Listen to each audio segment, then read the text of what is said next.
स्वागत है आपका KTV स्टोरी पर। इस चैनल पर आपको नई नई और दिलचस्प कहानियां मिलती हैं। अगर आप पहली बार इस चैनल पर आए हैं तो चैनल को सब्सक्राइब कर लीजिए और वीडियो अच्छी लगे तो कमेंट और लाइक करना बिल्कुल मत भूलिए। काली पहाड़ी की तलहटी में बसा हुआ एक गांव था रावल, जहां का जमींदार था प्रभु सिंह। वह अपनी हवेली पर बैठा हुआ सोच रहा था कि आज जीतो किसान के घर जाना चाहिए। उसकी बेटी की बारात आई हुई है। यही वह वक्त है जब उसके घर पर जाकर बखेड़ा खड़ा करना चाहिए।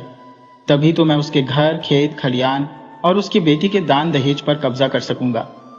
जमींदार उसी समय अपने मुनीम और अपने कुछ लठैतों को लेकर जीतू के घर की ओर चल दिया। जब जमींदार वहां पर पहुंचा तो वहां पर मौजूद लोग सोचने लगे, अरे यह जमींदार यहाँ पर क्यों आ टपका? ये कोई अच्छा संकेत तो नहीं है। जमींदार के वहां पर आने की खबर सुनकर जीतू दौड़ता हुआ वहां पर आया और कहने लगा, धन्य भाग मेरे जमींदार साहब, जो इस खुशी के मौके पर आप यहाँ पर पधारे। जमींदार कहने लगा, जीतू, तू अपनी बेटी की शादी इतनी धूमधाम से कर रहा है, क्या तूने कभी यह सोचा है कि इस शादी पर तू अपना सब कुछ खर्च कर देगा? तो फिर मुझसे उधार ली हुई रकम तू वापस कैसे करेगा? हैरान होते हुए जीतू ने कहा, जमींदार जी, ये आप क्या कह रहे हैं? मैंने भला आपसे धन कब उधार लिया? जमींदार अकड़ कर बोला, अच्छा, काम निकल जाने के बाद तू तो गिरगिट की तरह रंग बदलने लगा। तूने आज से 5 साल पहले मुझसे सोने की अशर्फियां उधार ली थी। जीतू किसान कहने लगा, क्यों इतने लोगों के सामने आप मेरी पगड़ी उछालते हैं? मैंने भला आपका क्या बिगाड़ा है? जीतू, ये घड़ियाली आंसू तो मेरे सामने तो बहा मत। ठहर, मैं अभी सभी लोगों के सामने तेरी सच्चाई को रखता हूं। ये कहते हुए जमींदार ने अपने मुनीम को आवाज लगाई, मुनीम जी, जरा इधर तो आइए और जीतू का हिसाब किताब सबको दिखाओ। मुनीम ने तुरंत ही वह खाता खोलकर जमींदार को दिखाया। जमींदार ने उस बही खाते को अपने नजदीक ही खड़े हुए एक नौजवान को दिखाते हुए कहा, भाई, जरा पढ़ना इस पन्ने पर क्या लिखा है। वो नौजवान जो कि बारात में आया था, उसने पन्ने पर लिखी हुई बात को पढ़ना शुरू किया। उस पर लिखा था, मैं जीतू, निवासी रावल गांव, अपने पूरे होशो हवास में इस बात को लिखवा रहा हूं कि मैं जमींदार साहब से 50 सोने की अशर्फियां उधार ले रहा हूं। 6 महीने के अंदर अंदर ये रकम जमींदार साहब को मैं ब्याज समेत वापस लौटा दूंगा। अगर मैंने ऐसा नहीं किया तो 6 महीने के बाद मेरे खेत खलियान सब कुछ जमींदार के हो जाएंगे। ये सुनकर जीतू कहने लगा, नहीं, ये सब झूठ है। मैंने कभी भी कोई रकम जमींदार से उधार नहीं ली। तब जमींदार ने कहा, जीतू, तो क्या इस पन्ने पर लिखी हुई बात और उसके नीचे तुम्हारा अंगूठे का निशान भी झूठा है? जीतू बोला, अरे जमींदार साहब, कुछ तो भगवान से डरो। इस बात का क्या प्रमाण है कि इस पन्ने पर लगा हुआ अंगूठे का निशान मेरा है? जमींदार बोला, मुझे मालूम था कि तेरे जैसा एहसान फरामोश आदमी यही बात करेगा, इसीलिए मैं कोतवाल जी को अपने साथ लेकर आया हूं। ये कहते हुए उसने वह बही खाता वहीं पर मौजूद कोतवाल के हाथ में थमा दिया, जो कि जमींदार के साथ ही आया था। असल बात तो यह थी कि शहर का कोतवाल जमींदार से घूस लेकर उसी के हक में फैसले सुनाया करता था। कोतवाल ने आगे बढ़कर वह पन्ना अपने हाथ में लिया और फिर जीतू से कहने लगा, जीतू, तुम अभी इसी समय इस पन्ने पर अपने अंगूठे का निशान लगाओ, तो फिर मैं दोनों निशानों को पहचान कर बता सकता हूं कि यह अंगूठे का निशान तुम्हारा है या नहीं। जीतू ने उसी समय एक अंगूठे का निशान उस पन्ने पर और लगा दिया। इसके बाद कोतवाल बड़े ही ध्यान से दोनों निशानों को देखने लगा। कुछ देर तक गौर से देखने के बाद उसने अपना फैसला सुनाया कि यह दोनों अंगूठे के निशान एक ही है, यानी इस पन्ने पर जो पहले भी अंगूठे का निशान लगा है वह भी जीतू का ही है। वहां पर मौजूद लोग आपस में खुसर पुसर करने लगे कि भाई, जीतू तो अब जमींदार के फंदे में फंस गया। ये जमींदार के पंजों से अब बच नहीं सकता। जबकि जमींदार मन ही मन में यह सोच रहा था कि यह जीतू कभी सपने में भी नहीं सोच सकता कि बही खाते पर उसके अंगूठे का निशान मैंने होली वाले दिन उस समय लगवाया था, जब वो भांग के नशे में मेरी हवेली पर नाच रहा था। तभी जीतू को घबराहट सी हुई और वो चक्कर खाकर जमीन पर गिर गया। जब वहां पर मौजूद लोगों ने उसकी जांच की तो कहने लगे, अरे, इसकी तो सांस नहीं चल रही, जीतू तो मर गया। कुछ देर पहले तक जहां पर खुशी का माहौल छाया हुआ था, अब वहां पर उदासी छा गई थी। यह सब कुछ देखकर दूल्हे का पिता दूल्हे से कहने लगा, बेटा चल यहाँ से, जीतू जैसे झूठी आदमी की बेटी से मुझे तेरी शादी नहीं करवानी। और फिर बारात उसी समय बिना दुल्हन को लिए हुए वापस लौट गई। उस वक्त बारात में आया हुआ एक नौजवान जिसका नाम किशोर था, वह नदी के किनारे बैठा हुआ कुछ सोच रहा था कि बेचारे जीतू ने किसी का क्या बिगाड़ा था, उसकी तो दुनिया ही लुट गई। किशोर वहां पर बैठा हुआ यह सब कुछ सोच रहा था और दूसरी तरफ बारात नाव पर बैठकर कब की जा चुकी थी और वह किनारे पर ही बैठा रह गया। किशोर के मन में तरह तरह के ख्याल आ रहे थे कि अब उस दुल्हन का क्या होगा, कौन करेगा उस अभागिन से शादी। वह अपने ख्यालों में ही डूबा हुआ था कि तभी अचानक उसे छपाक की आवाज सुनाई दी। उसे आभास हुआ कि शायद कोई नदी में कूद गया है। वह डूबते हुए को बचाने के लिए नदी में कूद गया। जल्दी ही वह उस डूबती हुई लड़की को बचाकर बाहर ले आया। किनारे पर पहुंचकर वह लड़की रोने लगी। असल में वह लड़की वही दुल्हन थी जिसकी बारात अभी अभी वापस लौट गई थी। वह रोते हुए कहने लगी, तुमने मुझे क्यों बचा लिया, मुझे मर जाने क्यों नहीं दिया। किशोर उस लड़की से पूछने लगा, तुम कौन हो और इस तरह से अपनी जान क्यों देना चाहती हो। लड़की बोली, जिस दुल्हन की बारात लौट जाए और जिसके पिता की पगड़ी भरी बिरादरी में उछाली गई हो, भला वह अपनी जान ना दे तो क्या करें। किशोर ने कहा, अच्छा तो तुम जीतू काका की बेटी हो। हाँ, मैं वही अभागिन सरला हो। बापू मर गए, घर में कोई रहा नहीं, तो फिर मैं किसके सहारे जीऊं। किशोर बोला, ऐसा मत कहो सरला, मैं हूं ना, मैं तुम्हें सहारा दूंगा, मैं तुमसे शादी करूंगा, चलो तुम मेरे साथ मेरे घर चलो। बेचारी किस्मत की मारी सरला उसके साथ उसके घर चली गई। दूसरी तरफ जमींदार गांव वालों से कहने लगा, गांव वालों, क्योंकि जीतू का दुनिया में अब कोई नहीं है तो अब इसका क्रियाकर्म मैं करूंगा। वहां पर मौजूद लोग आपस में कहने लगे, हाँ भाई, भला जमींदार इसका क्रियाकर्म क्यों नहीं करेगा। जीतू की सारी जमीन जायदाद सब कुछ इसे मुफ्त में जो मिल रहा है, देख लेना मरने के बाद इस जमींदार को नरक में भी जगह नहीं मिलेगी। और फिर जमींदार ने जीतू का अंतिम संस्कार कर दिया। उसके बाद उसने जीतू के खेत और घर सभी जगह पर अपना कब्जा कर लिया। दूसरी तरफ सरला अब किशोर के घर जा पहुंची तो किशोर की मां ने पूछा, बेटा ये तुम्हारे साथ कौन लड़की है। मां, ये तेरी बहू है। उसकी मां ने हैरान होते हुए पूछा, मेरी बहू, भला तुम्हारी शादी कब हुई। किशोर ने कहा, मां, हालात ही कुछ ऐसे बन गए थे कि मुझे इसको अपने साथ लेकर आना पड़ा। अब मैं इससे शादी कर लूंगा। इसके बाद किशोर ने अपनी मां को सारी बात विस्तार से बता दी। ये सुनकर उसकी मां ने कहा, बेटा तूने एक बेसहारा को सहारा दिया है, ये तूने बहुत ही अच्छा काम किया। और फिर उसकी मां ने बड़े ही साधारण तरीके से उन दोनों का विवाह करवा दिया। उस रात किशोर सरला से कहने लगा, सरला, हमारे यहाँ पर रस्म है कि पहले दिन दुल्हन को मुंह दिखाई दी जाती है। तुम बताओ कि तुम्हें मुंह दिखाई में क्या चाहिए। सरला बोली, मेरी मुंह दिखाई जरा मुश्किल किस्म की होगी, आप उसे पूरा कर पाएंगे या नहीं।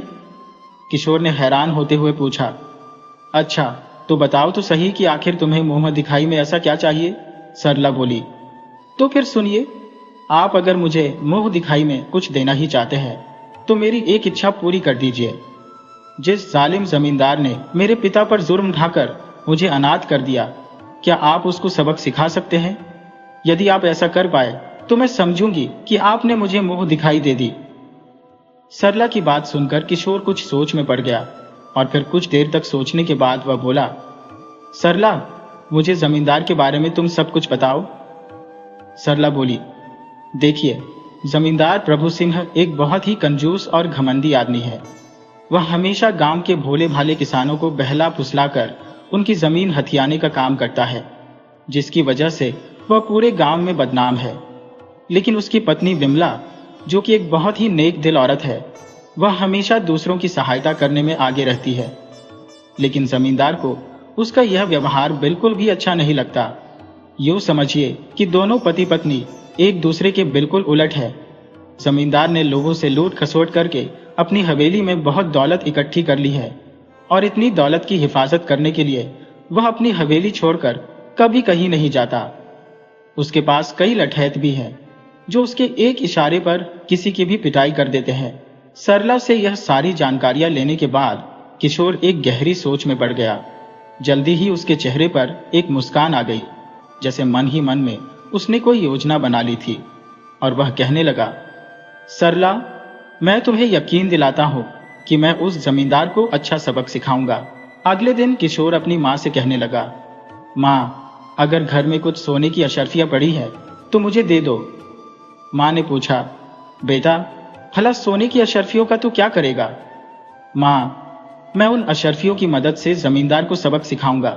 माँ ने अपने बेटे को समझाते हुए कहा, बेटा, तू क्यों उस जालिम जमींदार से टकराने की सोच रहा है? माँ, तू अपने बेटे पर विश्वास रख और जल्दी से वही कर जो मैं तुझे कहता हूँ। और फिर माँ ने एक थैली में 15-20 सोने की अशर्फियां डालकर किशोर को दे दी। इसके बाद किशोर ने एक साधु का वेश बनाया और उन अशर्फियों को अपने पास रखा और अलख निरंजन करता हुआ वह अपने गांव से चला गया। वह पहुंच गया, जमींदार की हवेली के बाहर ही अपना आसन जमा दिया और धूनी रमाकर बैठ गया। कुछ ही देर हुई कि उस पर जमींदार की पत्नी विमला की नजर पड़ गई। वह एक बहुत ही नेक दिल और साधु संतों की सेवा करने वाली औरत थी। जब उसने देखा कि उसके घर के बाहर कोई साधु धूनी रमाए बैठा है, तो वह साधु के पास गई, साधु को प्रणाम किया और बोली, साधु महाराज, धन्य भाग हमारे जो आप हमारे दरवाजे पर आए हैं। आप रुकिए, मैं आपके लिए जलपान लेकर आती हूँ। और फिर जमींदार की पत्नी साधु बने हुए किशोर के लिए खाना लेकर आई। साधु ने खाना खाया और फिर उसने विमला को आशीर्वाद देते हुए कहा, देवी, तुमने एक साधु को खाना खिलाया है, भगवान तुम्हारा भला करें। ये कहते हुए उसने एक सोने की अशर्फी उन बर्तनों में रख दी जो विमला लेकर आई थी। विमला ने साधु को प्रणाम किया और जब वापस अपने घर पहुंची तो उसने देखा कि बर्तनों के बीच में एक सोने की अशर्फी पड़ी है। उसे बड़ी हैरानी हुई और सोचने लगी कि यह कैसे धन्य महात्मा है जिन्होंने आशीर्वाद के रूप में मुझे सोने की अशर्फी दी है। जब शाम के समय जमींदार अपने घर आया तो उसकी पत्नी ने सारी घटना जमींदार से कह दी कि हमारे घर के बाहर जो साधु महाराज आए हैं वह बहुत ही पहुंचे हुए सिद्ध योगी है। जब मैंने उन्हें खाना खिलाया तो आशीर्वाद के रूप में उन्होंने मुझे सोने की अशर्फी दी। जमींदार, जो कि साधु सन्यासियों से बहुत ही नफरत करता था, परंतु जब उसने यह सुना कि साधु ने भोजन के बदले में आशीर्वाद के रूप में एक सोने की अशर्फी दी है, तो वह हैरान रह गया। वह तुरंत अपनी पत्नी के साथ साधु महाराज के दर्शन करने पहुंच गया। दोनों ने साधु को प्रणाम किया और जमींदार ने कहा, महाराज, आप बिल्कुल भी चिंता मत कीजिए। आप जब तक यहाँ पर हैं, मेरे घर से आपको भोजन मिलता रहेगा। साधु मुस्कुराया और बोला, धन्य हो जमींदार जी, भगवान आपका भला करें। इतना कहकर साधु ने आंखें बंद कर ली और ध्यान मग्न हो गया। अगले दिन जब फिर से साधु को भोजन दिया गया तो उसने आशीर्वाद के रूप में एक सोने की अशर्फी बर्तनों में रख दी। अगले 4-5 दिन तक यही सिलसिला चलता रहा और इसके कारण जमींदार की पत्नी विमला के मन में उस साधु के लिए श्रद्धा और भी ज्यादा बढ़ गई थी, जबकि जमींदार के मन में लालच ने जगह बना ली थी और वह सोचने लगा कि अवश्य ही इस साधु के पास बहुत सी अशर्फियां हैं।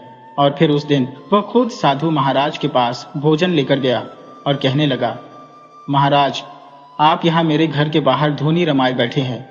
यहाँ पर ठंडी, गर्मी, धूप, बरसात सब कुछ आपको झेलनी पड़ती है। मेरी आपसे विनती है कि आप मेरी हवेली में चलिए और कुछ दिनों तक वहां पर आराम कीजिए। मुझे भी आप अपनी सेवा का मौका दीजिए। साधु ने कहा, ठीक है जमींदार जी, जैसी आपकी इच्छा। लेकिन अंदर ही अंदर साधु बना हुआ किशोर मुस्कुरा रहा था कि उसकी योजना बिल्कुल सही दिशा में जा रही है। फिर जमींदार और उसकी पत्नी साधु को अपनी हवेली में लेकर आ गए। उसके लिए एक अलग कमरा साफ करवा दिया गया। साधु जमींदार की हवेली में रहने लगा। उसकी तो खूब आवभगत होने लगी। हर रोज भोजन करने के बाद वह एक सोने की अशर्फी जमींदार को थमा देता और फिर 15वें दिन जब जमींदार खाना लेकर आया तो उसने साधु महाराज से कहा, आखिर आपके पास इतनी सोने की अशर्फियां कहां से आई? महाराज, आप तो एक साधु हैं, कोई व्यापारी तो नहीं है। साधु ने कहा, बच्चा, मैंने यह अशर्फियां किसी व्यापार से नहीं कमाई, बल्कि मेरे पास ऐसी सिद्धि है जिससे मैं हजारों सोने की अशर्फियां पैदा कर सकता हूं। यह सुनते ही जमींदार के होश उड़ गए। वह बोला, बाबा, क्या सचमुच आपके पास ऐसी कोई सिद्धि है? अगर ऐसा है तो क्या आप मुझे भी वह सिद्धि सिखा सकते हैं? साधु बना हुआ किशोर कहने लगा, जमींदार जी, वैसे तो आज तक मैंने किसी को यह सिद्धि नहीं सिखाई, लेकिन आपका सेवा भाव और आपकी भलमनसाहत देखकर मेरा दिल पिघल गया। अब मैं आपकी बात को ठुकरा नहीं सकता। यह सिद्धि मैं आपको सिखा सकता हूं, लेकिन इसके लिए पूर्णिमा तक का इंतजार करना होगा। गांव से 30 कोस दूर जो काली पहाड़ी है, उसके ऊपर बनी हुई गुफा मेरा ठिकाना है। मैं वहीं पर बैठकर अपनी तपस्या करता हूं। पूर्णिमा की रात को तुम उस गुफा में आ जाना, तो मैं वहीं पर अनुष्ठान करके तुम्हें सोना बनाने की सिद्ध सिखा दूंगा। बोलो, क्या तुम्हें मंजूर है? यह सुनकर जमींदार की आंखों में चमक आ गई। वह बोला, हाँ हाँ बाबा, मुझे आपकी सारी बातें मंजूर है। साधु ने आगे कहा, तो ठीक है जमींदार, पूर्णिमा आने में सिर्फ 3 दिन बचे हैं। मैं कल सुबह यहां से चला जाऊंगा और काली पहाड़ी पर पहुंचकर मैं अनुष्ठान की तैयारी करूंगा। ठीक 2 दिन के बाद तुम बिल्कुल अकेले काली पहाड़ी पर उस गुफा में आ जाना, और फिर रात के समय मैं अनुष्ठान पूरा करके तुम्हें सोना बनाने की सिद्धि सिखा दूंगा। लेकिन याद रखना, तुम्हें वहां पर बिल्कुल अकेले आना है, ताकि कोई तीसरा आदमी इस बारे में ना जान सके। जमींदार बोला, आप बिल्कुल निश्चिंत रहिए महाराज, मैं ठीक 2 दिन के बाद पूर्णिमा वाले दिन आपके पास बिल्कुल अकेले पहुंच जाऊंगा। अगले दिन साधु बाबा जमींदार की पत्नी से विदा लेकर चले गए। वहां से निकलकर साधु के रूप में जो किशोर था, वह काली पहाड़ी पर जा पहुंचा और वहां पहुंचकर वह उस गुफा में बैठ गया।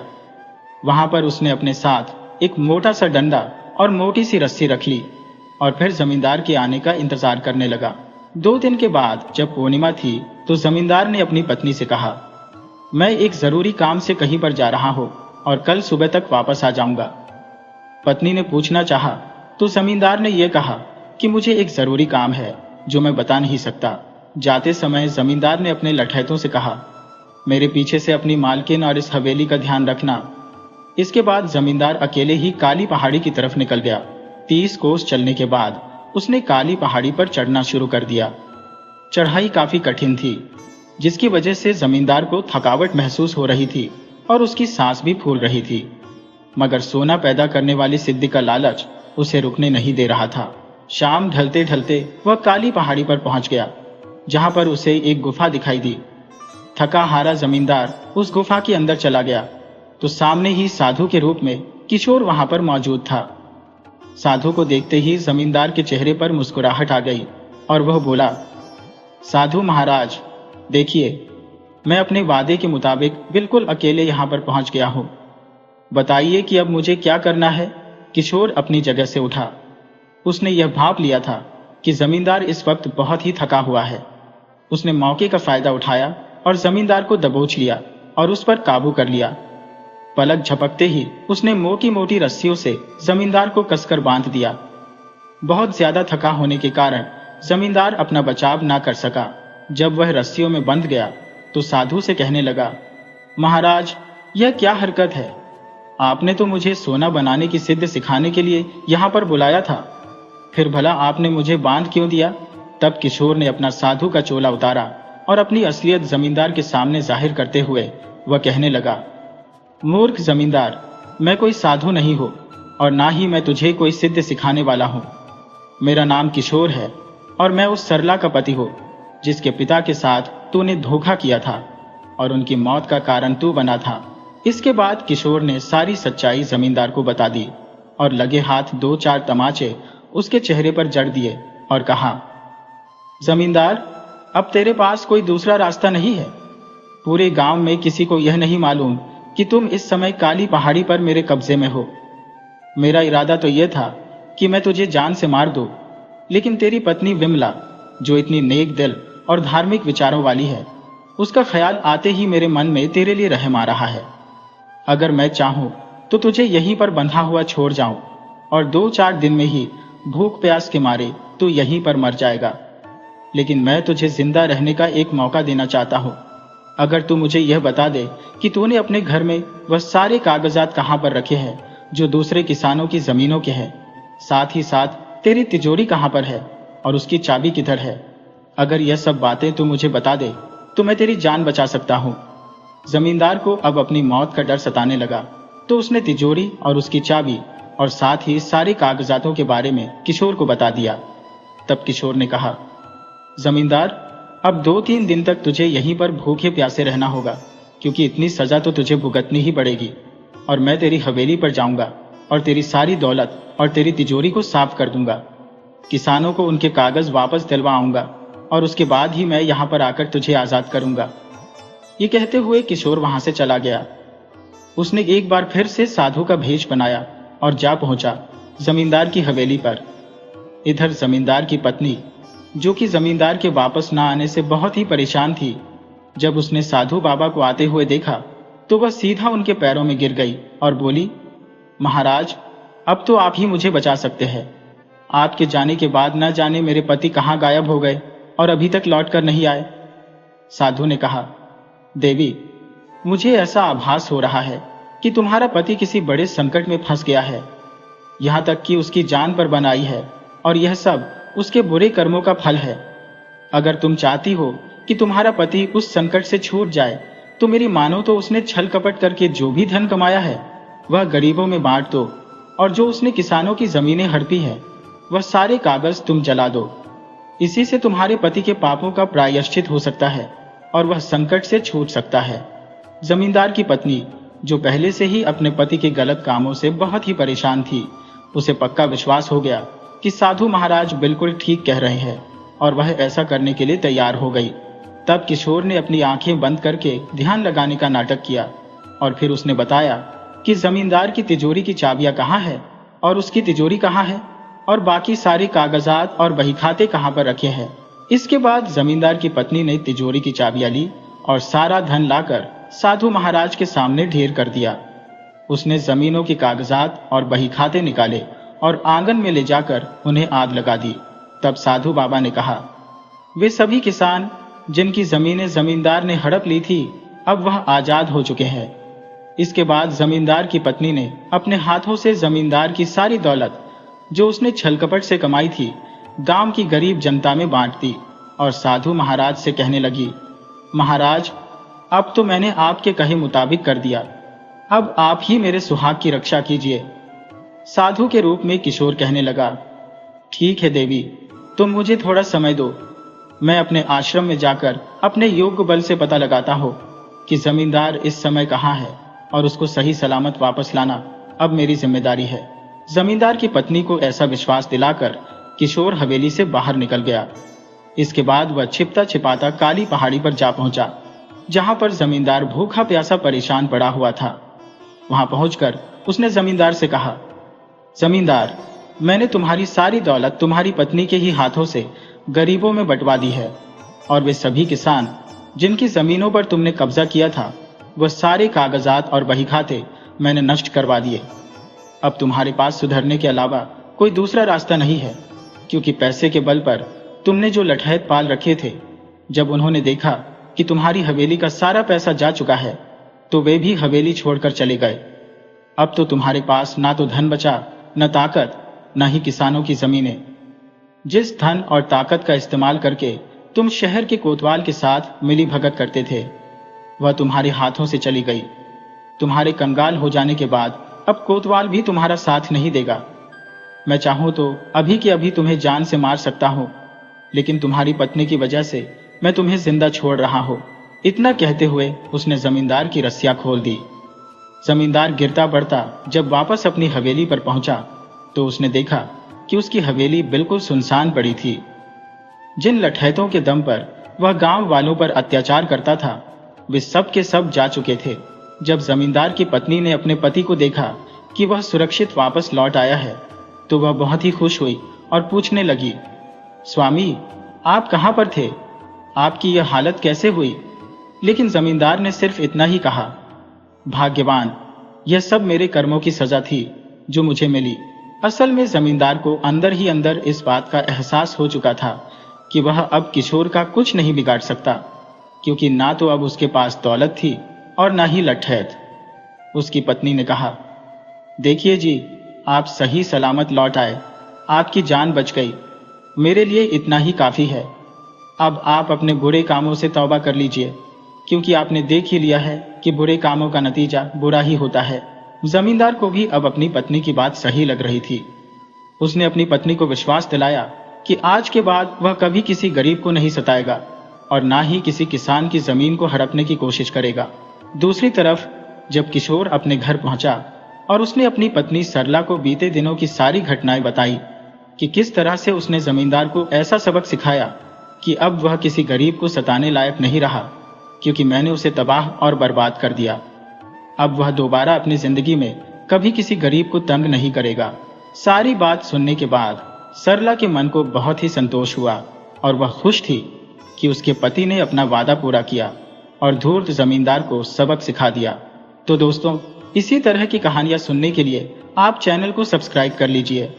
वीडियो अच्छी लगी तो उसे लाइक कीजिए और अपने बेशकीमती कमेंट करना बिल्कुल मत भूलिए।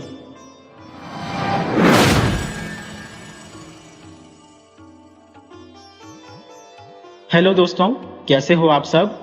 आपका स्वागत है KTV स्टोरी पर। आज की कहानी शुरू करने से पहले मैं आपसे एक गुजारिश करूंगा कि आप हमारे नए चैनल जिसका नाम है KTV स्टोरी उसे सब्सक्राइब कर लें। उस चैनल पर आपको नए जमाने की मॉडर्न कहानियां देखने को मिलेंगी। अगर आप इस तरह की कहानियां देखना चाहते हैं तो जरूर सब्सक्राइब करें। अब चलिए आज की कहानी पर आते हैं। ये कहानी है एक लकड़हारे की, जो जंगल से सूखी लकड़ियां काटता था और उन्हें अपनी बैलगाड़ी में रखकर शहर में बेच कर आता था। इस तरह से उसकी रोजी रोटी चल रही थी। वह इस दुनिया में बिल्कुल अकेला था, इसलिए अक्सर उदास रहता था।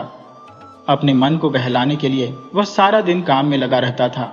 एक दिन जब वह लकड़ियां बेचकर घर वापस आ रहा था तो रास्ते में उसे एक मुसाफिर मिला जो पैदल ही गांव की ओर जा रहा था।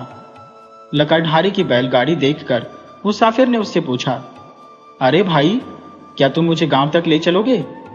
लकड़हारे ने हंसते हुए जवाब दिया, हाँ हाँ, जरूर ले चलूंगा। आखिरकार एक इंसान ही तो इंसान के काम आता है। ये कहते हुए उसने अनजान मुसाफिर को अपनी बैलगाड़ी में बिठा लिया।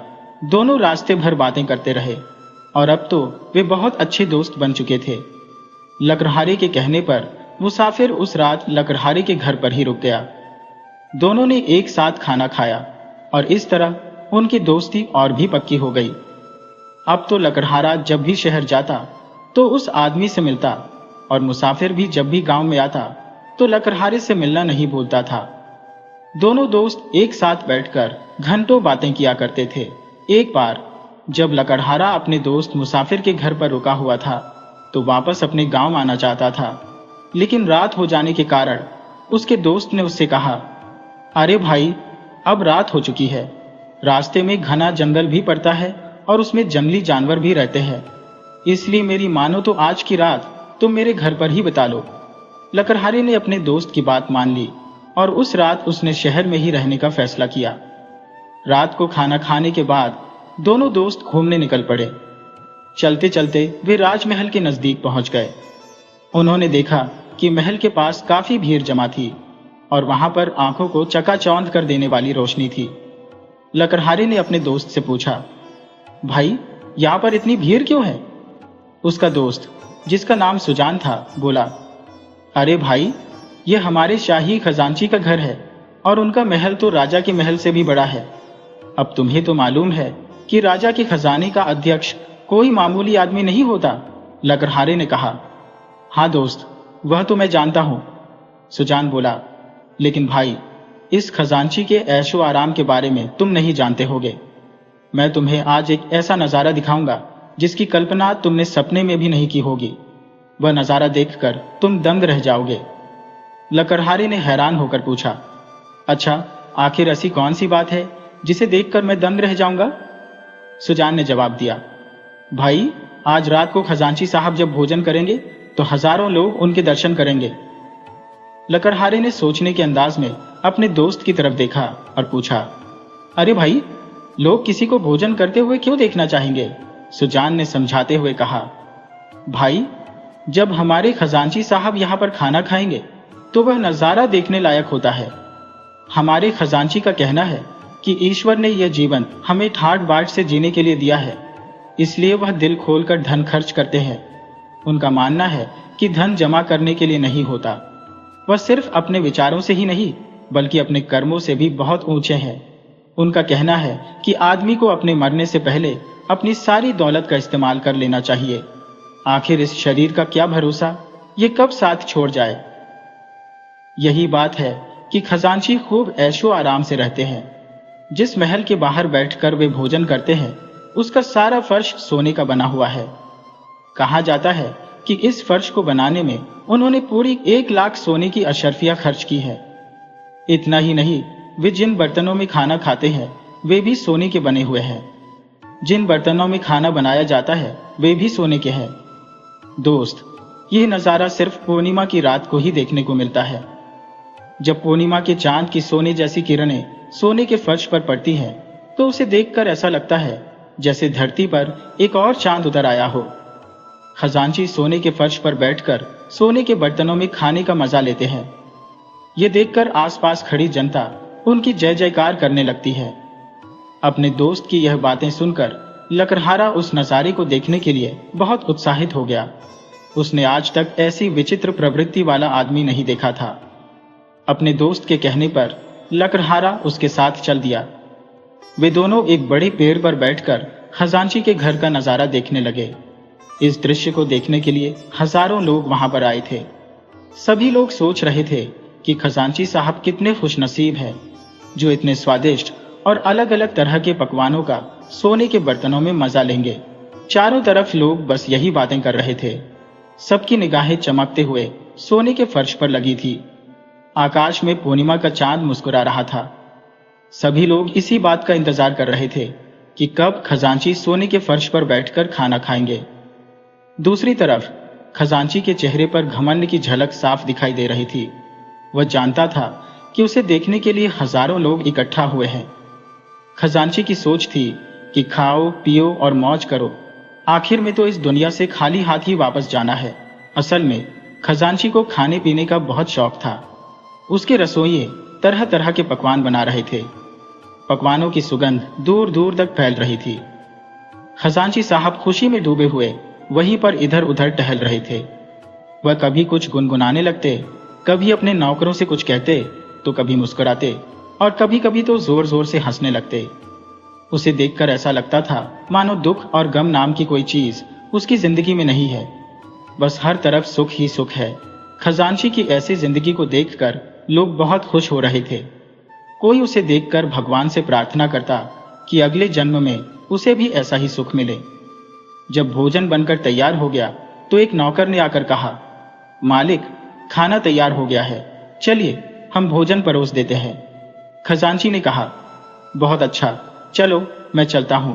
नौकरों ने चौकी लगा दी। एक नौकर परात लेकर आया और पानी में खजांची के हाथ धुलवाए। दूसरे ने हाथ पोंछने के लिए एक कपड़ा दे दिया। इसके बाद खजांची भोजन करने के लिए बैठ गया। चमकते हुए फर्श पर चंद्रमा की किरणें अलग ही नजारा पेश कर रही थी। चंद्रमा की किरणें जब फर्श पर टकराकर खजांची के चेहरे पर पड़ती तो ऐसा लगता मानो किसी दूसरी दुनिया का नजारा हो, जहां सब कुछ सोने का बना हुआ हो। देखने वालों के मुंह से बस यही शब्द निकल रहे थे, वाह क्या बात है। कुछ लोगों ने कहा, अरे भाई, ऐसा नसीब सबका नहीं होता। इस तरह की बातें करते हुए लोग खजांची को भोजन करते हुए देख रहे थे। सभी लोग उसी के गुणगान गा रहे थे। लकड़हारे का दोस्त सुजान एक तक खजांची को देखे जा रहा था। तभी लकड़हारे को न जाने क्या सोचा, वह अपने दोस्त सुजान को झकझोर कर बोला, दोस्त जरा मेरी बात सुनो। देखो भाई, इस तरह की पूर्णिमा की रात में इस खजांची के घर पर मैं भी एक बार भोजन करना चाहता हूं। सुजान ने हैरान होते हुए कहा, अरे भाई, तुम कैसी बातें करते हो। लकड़हारा बोला, तुम चाहे कुछ भी कहो, मैं ऐसा जरूर करूंगा। बिना अपनी इस इच्छा को पूरा किए मुझे अब चैन नहीं मिलेगा। सुजान ने कहा, भाई तुम बेकार की बातें करते हो। इस तरह का पागलपन बिल्कुल ठीक नहीं है। कहाँ राजा भोज और कहाँ गंगू तेली। लकड़हारा बोला, दोस्त मैं तो ऐसा जरूर करूंगा। सुजान बोला, ऐसा भला कैसे हो सकता है, मुझे तो यह असंभव लगता है। लकड़हारे ने कहा, क्या तुम मेरे सच्चे दोस्त नहीं हो? इस काम में सिर्फ तुम ही मेरी कुछ मदद कर सकते हो। सुजान ने कहा, मैं भला क्या कर सकता हूँ? लकड़हारा बोला। चाहे कुछ भी करो दोस्त, तुम मुझे उस खजांची से मिलवा दो, शायद कुछ बात बन जाए। सुजान बोला। अरे भाई, उससे मिलकर भला क्या होगा? लकड़हारा बोला। कोशिश करने में क्या हर्ज है? मेरे लिए कम से कम एक बार तो तुम मुझे उससे मिलवा दो। अगर मेरी इच्छा पूरी न हुई तो मैं पागल हो जाऊंगा। सुजान ने कहा, ऐसी जिद को मैं सिर्फ पागलपन ही कहूंगा। मेरा कहा मानो और इस ख्याल को अपने दिल से निकाल दो और चुपचाप अपने घर चले जाओ। इस तरह के ख्याली पुलाव बनाना छोड़ दो। लकड़हारा बोला। मुझे तुमसे ऐसी उम्मीद नहीं थी दोस्त। चाहे तुम मेरी मदद करो या न करो, लेकिन मेरा फैसला अब टलने वाला नहीं है। जब तक मेरी इच्छा पूरी नहीं होगी, मैं लौटकर घर वापस नहीं जाऊंगा। सुजान बोला। दोस्त, तुम तो बहुत जिद्दी हो। अब मैं तुम्हारा सच्चा दोस्त हूं, इसलिए तुम्हारी मदद करना मेरा फर्ज बनता है। मैं खजांची के पास जरूर जाऊंगा। इतना कहकर सुजान चुप हो गया, क्योंकि उसके दिल में तरह तरह के विचार आ रहे थे। वह सोचने लगा कि आदमी के दिमाग का भी क्या कहना।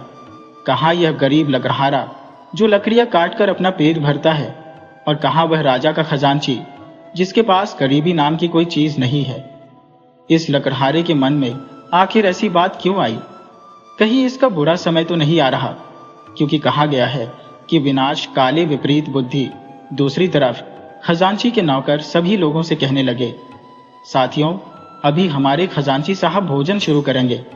आप सभी जानते हैं कि इस भवन का फर्श सोने का बना हुआ है, उनके बर्तन भी सोने के हैं। खजांची साहब के लिए पूरे 36 तरह के पकवान बनाए जाते हैं।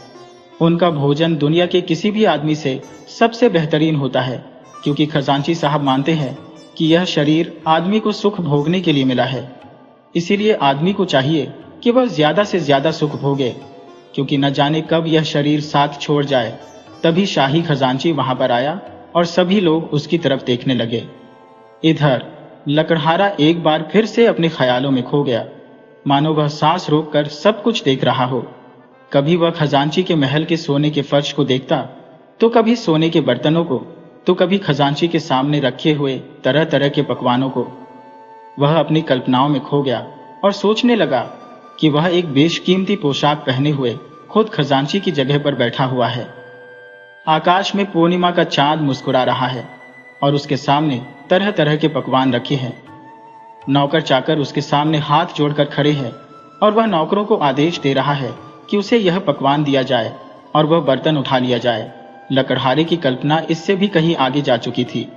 वह अपने ख्यालों में तरह तरह के पकवानों का स्वाद ले रहा था। अपने ही ख्यालों में खोया हुआ लकड़हारा अचानक अपनी उंगलियां चाटने लगा और तभी वह होश में आ गया। उसे बड़ी मायूसी हुई। खजांची के साथ भोजन करने की इच्छा ने उसे बेचैन कर दिया था। उसके मुंह से निकला, वाह रे मेरी किस्मत। सुजान ने पूछा, क्या हुआ दोस्त? लकड़हारे ने कहा, तुम्हें तो सब मालूम है दोस्त। बस जैसे भी हो तुम मेरी यह इच्छा पूरी करवाओ, नहीं तो शायद मैं जी नहीं पाऊंगा। सुजान समझ गया कि खजांची की तरह खाना खाने की लकड़हारे की इच्छा अब पागलपन तक पहुंच चुकी है। अब इसके लिए कुछ न कुछ तो करना ही पड़ेगा। वह बोला, दोस्त, मैं खजांची के पास जाऊंगा। क्या पता वह तुम्हारी यह ख्वाहिश पूरी कर दे। आगे राम जाने। तब तक खजांची भोजन कर चुका था और भोजन करने के बाद जब वह उठकर खड़ा हुआ तो लोग उसकी जय जयकार करने लगे। लकड़हारा खजांची को एक तक देखे जा रहा था, जबकि उसका दोस्त सुजान सोच रहा था कि आखिर खजांची से कैसे मिला जाए। अचानक उसे ख्याल आया कि उसका एक दोस्त शाही खजांची की रसोई में रसोइये का काम करता है। अब उसे कुछ आशा बंधी कि शायद काम बन जाए। डूबते को तिनके का सहारा होता है। किसी उम्मीद से वह अपने उस दोस्त को खोजने लगा। आखिरकार वह उस दोस्त तक जा पहुंचा जो शाही खजांची की रसोई में काम करता था। रसोइये ने उनसे पूछा, कहो दोस्त, कैसे आना हुआ? क्या कोई खास काम है? तब सुजान ने कहा, क्या बताऊं भाई, एक बड़ी समस्या आ गई है। बड़ी उम्मीद लेकर हम लोग तुम्हारे पास आए हैं। रसोइया बोला, बताओ दोस्त, मैं तुम्हारी क्या सेवा कर सकता हूं? अगर मैं तुम्हारी किसी काम आ सकूं तो मुझे बहुत खुशी होगी। सुजान ने कहा, दोस्त, मुझे राजा के खजांची से मिलना है। ये कहते हुए उसने लकड़हारे की इच्छा के बारे में रसोइये को सब कुछ बता दिया। रसोइया बोला, दोस्त, तुम्हारी यह समस्या तो सचमुच बड़ी अजीब है। तुम्हारा काम बनेगा या नहीं ये तो मैं नहीं कह सकता, लेकिन हाँ, मैं तुम्हें अपने मालिक से मिलवा सकता हूँ। लकड़हारा बोला, ठीक है दोस्त, तो तुम मुझे अपने मालिक के पास ले चलो, शायद बात बन जाए। कोशिश करने में क्या हर्ज है। और फिर रसोइया उन दोनों को शाही खजांची के पास ले गया। खजांची साहब भोजन करने के बाद आराम करने के लिए जा रहे थे। अपने रसोइये के साथ दो अजनबी लोगों को देखकर उन्हें कुछ हैरानी हुई और वह बोले, कहो क्या बात है, और ये दोनों कौन है? रसोइया बोला, मालिक, ये दोनों मेरे दोस्त हैं और आपके पास किसी खास काम के लिए आए हैं। खजांची ने पूछा, खास काम? कौन सा खास काम? सुजान बोला, महाराज, मेरे इस दोस्त को एक अजीब सी सनक सवार हो गई है, लगता है इसका दिमाग कुछ फिर गया है। शाही खजांची बोला, भाई साफ साफ बताओ, आखिर तुम क्या कहना चाहते हो? सुजान बोला, हुजूर, यह मेरा दोस्त लकड़हारा है और इसकी एक बड़ी अजीब सी इच्छा है जो सिर्फ आप ही पूरी कर सकते हैं। शाही खजांची ने पूछा, अच्छा, आखिर ऐसी कौन सी इच्छा है? सुजान बोला, हुजूर, ये एक बार आपकी जगह पर बैठकर खाना खाना चाहता है। ये सुनकर खजांची गहरी सोच में पड़ गया। काफी देर तक सोचने के बाद वह बोला, सुनो लकड़हारे, अगर तुम्हारी यही इच्छा है तो इसके लिए तुम्हें 3 साल तक मेरे खेतों में काम करना पड़ेगा। बोलो, क्या तुम्हें मंजूर है? लकड़हारा एकदम से बोला, हुजूर, बस मुझे एक बार आपके जैसा भोजन मिल जाए तो मैं उसके लिए कुछ भी करने को तैयार हूं। ये कहते हुए लकड़हारे ने खजांची के पैरों को छू लिया। खजांची बोला, अरे भाई, तुम तो बहुत जिद्दी आदमी मालूम पड़ते हो। देखो, कहना एक बात है लेकिन करके दिखाना दूसरी बात है। अभी भी मौका है, ऐसी जिद मत करो। लकड़हारा बोला, नहीं नहीं महाराज, ये जिद नहीं है बल्कि मेरी इच्छा है। मैं आपके खेतों में काम करूंगा और जरूर करूंगा। अपनी इस इच्छा को पूरी करने के लिए मुझे कुछ भी करना पड़े, सब मंजूर है। बस केवल एक बार आपके जैसा भोजन मिल जाए। लकड़हारे की बातें सुनकर खजांची कुछ भी नहीं कह सका। वह आश्चर्य में सोच में डूब गया और सोचने लगा कि आखिर यह कैसा इंसान है जो एक बार के भोजन के लिए इतनी कठोर मेहनत करने के लिए भी तैयार हो गया। कहीं यह सचमुच पागल तो नहीं है? कुछ देर तक इसी तरह के विचारों में खोया हुआ खजांची लकड़हारे के मुंह को देखता रहा। उसे अब भी विश्वास नहीं हो रहा था कि यह आदमी ऐसा कर पाएगा। उसने फिर से कहा, देखो, जिद मत करो, कहीं तुम बीच में ही भाग खड़े हुए तो? लकड़हारा बोला, नहीं नहीं महाराज, ऐसा कभी नहीं होगा। मैं अपनी इस इच्छा को पूरी करने के लिए 3 साल तो क्या, 3 जन्म तक आपके खेतों में काम कर सकता हूं। लकड़हारे के इन शब्दों ने खजांची का मुंह बंद कर दिया। ना करने के लिए कोई रास्ता नहीं था। ऐसा जिद्दी आदमी उसने पहली बार देखा था। वह मन ही मन लकड़हारे की बेवकूफी पर हंस भी रहा था, लेकिन क्योंकि अब वह वचन दे चुका था और फिर बात पक्की हो गई। लकड़हारा उसी समय खजांची के खेतों में काम करने के लिए चला गया। पूरे 3 साल की उसकी कठोर परीक्षा अब शुरू हो चुकी थी। वह दिन रात कड़ी मेहनत करता, उसे थकान भी महसूस नहीं होती थी। उसका लक्ष्य था कि खजांची के सोने के फर्श पर सोने के बर्तनों में भोजन करना। अपने इस लक्ष्य को सामने रखकर ही वह हमेशा काम करता रहता। खजांची के खेतों में और भी कई मजदूर काम करते थे, लेकिन वे भी इतनी मेहनत नहीं करते थे जितनी लकड़हारा कर रहा था। उसे तो किसी दूसरे से बात करने की फुर्सत ही नहीं थी। लकड़हारे की मेहनत रंग लाई। साल भर बाद जब फसल पककर तैयार हुई तो खजांची के आश्चर्य की सीमा न रही। इस साल पहले की तुलना में दुगना अनाज पैदा हुआ था। खजांची यह देखकर बहुत खुश हुआ। उसे इस बात पर विश्वास होने लगा कि यह लकड़हारा सच में एक काबिल और मेहनती आदमी है। अगर इसे सही मौका और सही माहौल मिला होता तो यह पक्का एक बहुत बड़ा आदमी बनता। धीरे धीरे 3 साल बीत गए। लकड़हारे का यह परीक्षा काल अब समाप्त हो चुका था। अपनी इस परीक्षा को पूरी करके जब वह खजांची के महल में जाने लगा तो उसके साथ काम करने वाले बाकी लोग बहुत दुखी थे, क्योंकि उसके मेहनती और मिलनसार व्यवहार ने सबका दिल जीत लिया था। लकड़हारे के कारण बाकी लोगों को काफी आराम भी मिल रहा था। लकड़हारे के जाते समय वे लोग आपस में बातें करने लगे। एक बोला, देखो तो कैसा भला मानस था। दूसरे ने कहा, काम से जी चुराना तो यह जानता ही नहीं था। तीसरा बोला, ऐसी कड़ी मेहनत करने वाला आदमी तो मैंने आज तक नहीं देखा। कोई बोला, यह सीधा नहीं बल्कि मूर्ख था। मूर्ख नहीं बल्कि यूं कहो कि जिद्दी था, लेकिन ऐसी भी क्या जिद कि अपने ही पैरों पर कुल्हाड़ी मार ले। आखिर इस जिद के बदले में उसे मिला ही क्या? बस एक बार खजांची के महल में भोजन करने का मौका। एक बोला, अरे भाई, जो भी हो, यह भला आदमी था। ऐसे आदमी संसार में कम ही होते हैं, भगवान उसका भला करे। सभी लोगों से विदा लेकर जब लकड़हारा खजांची के पास पहुंचा तो बोला, प्रणाम स्वीकार करें महाराज, मैंने मेहनत करने में कोई कमी नहीं रखी। अब मैं आपकी सेवा में हाजिर हूं। खजांची बोला, शाबाश, तुम सच में एक मेहनती आदमी हो। तुम अपनी परीक्षा में बिल्कुल खरे उतरे। तुम्हारी मेहनत के कारण मुझे बहुत मुनाफा भी हुआ है। लकड़हारा बोला, महाराज, ये तो मेरा फर्ज था।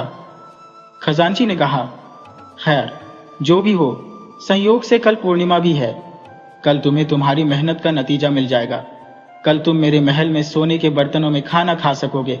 यह सुनकर लकड़हारा बहुत खुश हुआ और बोला, यह तो आपकी मेहरबानी है हुजूर, किस्मत से कल मेरी इच्छा पूरी हो जाएगी। खजांची ने कहा, क्या तुम जानते हो कि तुमने मेरे खेतों में जो मेहनत की है उसकी वजह से मुझे 3 साल में 3000 सोने की अशर्फिया का फायदा हुआ है? लकड़हारा बोला, महाराज, इसमें मेरा क्या, मैंने तो सिर्फ मेहनत की है, खेत तो आपके ही थे। खजांची बोला, कल तुम मेरे महल में भोजन तो करोगे ही, इसके साथ ही तुम एक दिन के लिए मेरे इस महल के मालिक बनकर रहोगे। मेरे कहने का मतलब यह है कि कल तुम यहाँ पर भोजन तो करोगे ही, इसके साथ ही इस घर में जो भी तुम करना चाहो वह कर सकते हो। लकड़हारा बोला, महाराज, ये आप क्या कह रहे हैं? मैं एक गरीब लकड़हारा भला इस महल का मालिक कैसे हो सकता हो? मैंने तो सिर्फ एक दिन के भोजन की शर्त ही रखी थी। खजांची ने कहा, देखो भाई, क्या मेहनत की कोई कीमत नहीं होती? मैं हर एक मेहनती आदमी का बहुत सम्मान करता हूँ, इसीलिए मैं जो कुछ भी कह रहा हूँ सोच समझकर कह रहा हूँ। यह तुम्हारी मेहनत का इनाम है। कल सुबह से पूरे एक दिन और एक रात के लिए तुम इस महल के मालिक हो जाओगे। यहाँ पर मौजूद हर आदमी तुम्हारी आज्ञा मानेगा। तुम जो चाहो भोजन करो, जिसे चाहे आज्ञा दो, जिसे चाहे दान पुण्य करना चाहो तो कर सकते हो, मुझे इसमें कोई आपत्ति नहीं है। लकड़हारा बोला, नहीं नहीं महाराज, ऐसा मत कहिए, मैं इस लायक नहीं हूं। खजांची ने कहा, मैंने जो कह दिया सो कह दिया। मैं अपनी कही हुई बात कभी वापस नहीं लेता। यही मेरा आखिरी फैसला है। लकड़हारे के मुंह से एक शब्द भी नहीं निकल सका। वह तो बस टुकुर टुकुर खजांची का मुंह ही देखता रहा। खजांची बोला, कल सुबह से 24 घंटे के लिए तुम इस घर के मालिक रहोगे। यही नहीं बल्कि शाही खजाने पर तुम्हारा पूरा अधिकार होगा। ये रही खजाने की चाबियां, रख लो इन्हें। ये कहते हुए खजांची ने खजाने की चाबियां लकड़हारे को पकड़ा दी। लकड़हारा मंत्रमुग्ध सा उन चाबियों को ले लेता है, मानो उसकी जीभ उसके तालू से चिपक गई हो। दूसरे दिन जब लकड़हारा उठा तो वह राजा का खजांची था। उसने शाही पोशाक पहनी और फिर रथ पर बैठकर घूमने के लिए निकला। लोग नए शाही खजांची को देखकर बड़े हैरान थे। वह उसे प्रणाम करने लगे। उसका वह दोस्त भी उसके साथ बैठा हुआ था। धीरे धीरे शाम हो गई। जिस काम के लिए 3 साल तक लकड़हारे ने कड़ी मेहनत की थी, वह समय अब बिल्कुल नजदीक आ चुका था। रात हुई। पूर्णिमा का चांद आकाश में मुस्कुराने लगा। खजांची का महल चंद्रमा की रोशनी में जगमगा रहा था। रसोइये उसके लिए तरह तरह के पकवान बना रहे थे। कुछ देर बाद उन्होंने भोजन तैयार कर लिया। जब भोजन का समय हो गया तो रसोइयों ने सोने के बर्तनों में सोने के फर्श पर खाना सजा दिया। चंद्रमा की किरणें सोने के फर्श पर पड़ने लगी तो सभी बर्तन जगमगाने लगे। उधर राजा का खजांची राजा के पास पहुंचा और उसने लकड़हारे की सारी बात राजा को बताई। राजा अपने खजांची के साथ भेष बदलकर उसके महल की तरफ चला गया। वे दोनों छिपकर यह देखना चाहते थे कि लकड़हारा आखिर क्या करता है। इधर लकड़हारा बड़े ही अच्छे तरीके से सारे काम करता रहा। जिस पल के लिए लकड़हारे ने 3 साल तक मेहनत की थी, वह समय अब आ चुका था। भोजन को सामने देखकर लकड़हारा ईश्वर को याद करने लगा। हे ईश्वर, आज आपने मुझे यह सम्मान दिलवाया है। आपने मेरी यह इच्छा पूरी की, इसके लिए मैं आपको धन्यवाद करता हूँ। वह इन्हीं विचारों में डूबा हुआ था। उसके भोजन शुरू करने से पहले ही वहां पर एक भिक्षुक आ गया। सामने तरह तरह के पकवान देखकर भिक्षुक की भूख और भी ज्यादा बढ़ गई। वह बोला, मैं बहुत भूखा हूं महाराज, भोजन दीजिए। भोजन की तरफ बढ़ता हुआ लकड़हारे का हाथ एकदम से रुक गया। उसने भिक्षुक की तरफ देखा तो तभी उसे अतिथि धर्म याद आ गया। अतिथि को देवता माना गया है। अतिथि देवो भव, यह शब्द बार बार उसके कानों में टकराने लगे। लकड़हारा उस भिक्षुक को देखकर खड़ा हो गया और बोला, प्रणाम अतिथि देवता, आपको भोजन चाहिए? हाँ हाँ, क्यों नहीं, तो आइए भोजन को ले लीजिए। मैं भूखा भी रह गया तो क्या हुआ, अतिथि भूखा नहीं रहना चाहिए। अब यह भोजन आपका है। इतना कहकर उसने सारा भोजन भिक्षुक को दे दिया और खुद सिर्फ पानी पीकर रह गया। भिक्षुक भोजन करने लगा और फिर लकड़हारे ने सारा भोजन उसी भिक्षुक को दे दिया। धीरे धीरे भिक्षुक ने सारा भोजन खा लिया। यह देखकर राजा और खजांची के आश्चर्य की सीमा न रही। उन्हें तो अपनी आंखों पर विश्वास नहीं हो रहा था कि यह लकड़हारा कोई इंसान है या फिर कोई बहुत बड़ा संत त्यागी महापुरुष। वे उसके प्रति श्रद्धा से भर उठे। दोनों उसके सामने आ गए। तब राजा बोला, भाई, यह तो बड़ी हैरानी की बात है कि 3 साल की कड़ी मेहनत के बाद तुम्हें इस तरह का भोजन करने का मौका मिला, लेकिन तुमने वह भोजन इस तरह इस भिक्षुक को दे दिया। सच में तुम्हारी ईमानदारी और तुम्हारी उदारता को देखकर मेरे मन को बहुत खुशी हुई है और तुम्हारे जैसे हीरे को मैं अपने दरबार में रखना चाहूंगा। क्या तुम मेरे दरबार में शाही दरबारी होना मंजूर करोगे? मैं तुम्हें अपना विशेष सलाहकार बनाकर अपने दरबार में रखूंगा। बताओ, क्या तुम्हें यह नौकरी मंजूर है? यह सुनकर लकड़हारा बहुत खुश हुआ। खुशी के मारे उसका गला भर आया। वह बोला, अन्नदाता, मैं तो आपके पैरों की धूल हूं और फिर आपने मुझे इतना बड़ा पद दे दिया। इसके लिए मैं किस तरह से आपका आभार प्रकट करूं? राजा ने कहा, वह सब तो ठीक है, मुझे पूरा विश्वास है कि तुम पूरी ईमानदारी से इस पद पर काम करोगे। लकड़हारा बोला, मुझे आशीर्वाद दीजिए महाराज, मैं पूरी ईमानदारी और काबिलियत से आपकी सेवा कर सकूं। और अब वह लकड़हारा अपनी विचित्र इच्छा के कारण राजा के दरबार का एक शाही दरबारी बन चुका था। राजा ने उसे अपने विशेष सलाहकार के तौर पर अपने दरबार में रख लिया था। कुछ दिन यूं ही बीते। एक दिन राजा के मन में 3 सवाल उठे। उसने सोचा, क्यों न अपने इन 3 सवालों के जवाब अपने नए सलाहकार से पूछे जाए। राजा ने लकड़हारे को अपने पास बुलाया, जो कि अब राजा का दरबारी बन चुका था। राजा ने उससे कहा, मेरे मन में 3 सवाल उठ रहे हैं। मैं चाहता हूं कि तुम मेरे इन 3 सवालों का जवाब दो। लकड़हारा बोला, कहिए हुजूर, मैं पूरी कोशिश करूंगा कि आपके इन सवालों के जवाब दे सकूं। राजा ने पूछा, मेरा पहला सवाल है कि ईश्वर कहां पर रहता है। मेरा दूसरा सवाल है कि ईश्वर का मुख किस दिशा में है। और मेरा तीसरा सवाल है कि ईश्वर आखिर करता क्या है। राजा ने कहा, अगर तुमने मेरे इन सवालों के जवाब सही सही दे दिए तो मैं तुम्हारा पद और भी ऊंचा कर दूंगा। लकड़हारा बोला, महाराज, आपके इन सवालों के जवाब खोजने के लिए मुझे 1 दिन का समय चाहिए। मैं कल सुबह आपके दरबार में हाजिर होकर आपके सभी सवालों का बिल्कुल संतुष्टिपूर्ण उत्तर दे दूंगा। राजा ने कहा, ठीक है, तो आपके पास कल सुबह तक का वक्त है। आप सुबह आकर मुझे मेरे सवालों के जवाब दे दें। लकड़हारा वापस अपने घर में आ गया और उस रात वह सारी रात जागकर राजा के सवालों पर विचार करता रहा। अगले दिन सुबह वह जल्दी उठकर तैयार हुआ और फिर सीधा राजा के दरबार में पहुंच गया। राजा ने कहा, आइए दरबारी साहब, मुझे पूरी उम्मीद है कि आप मेरे तीनों सवालों के जवाब लाए होंगे।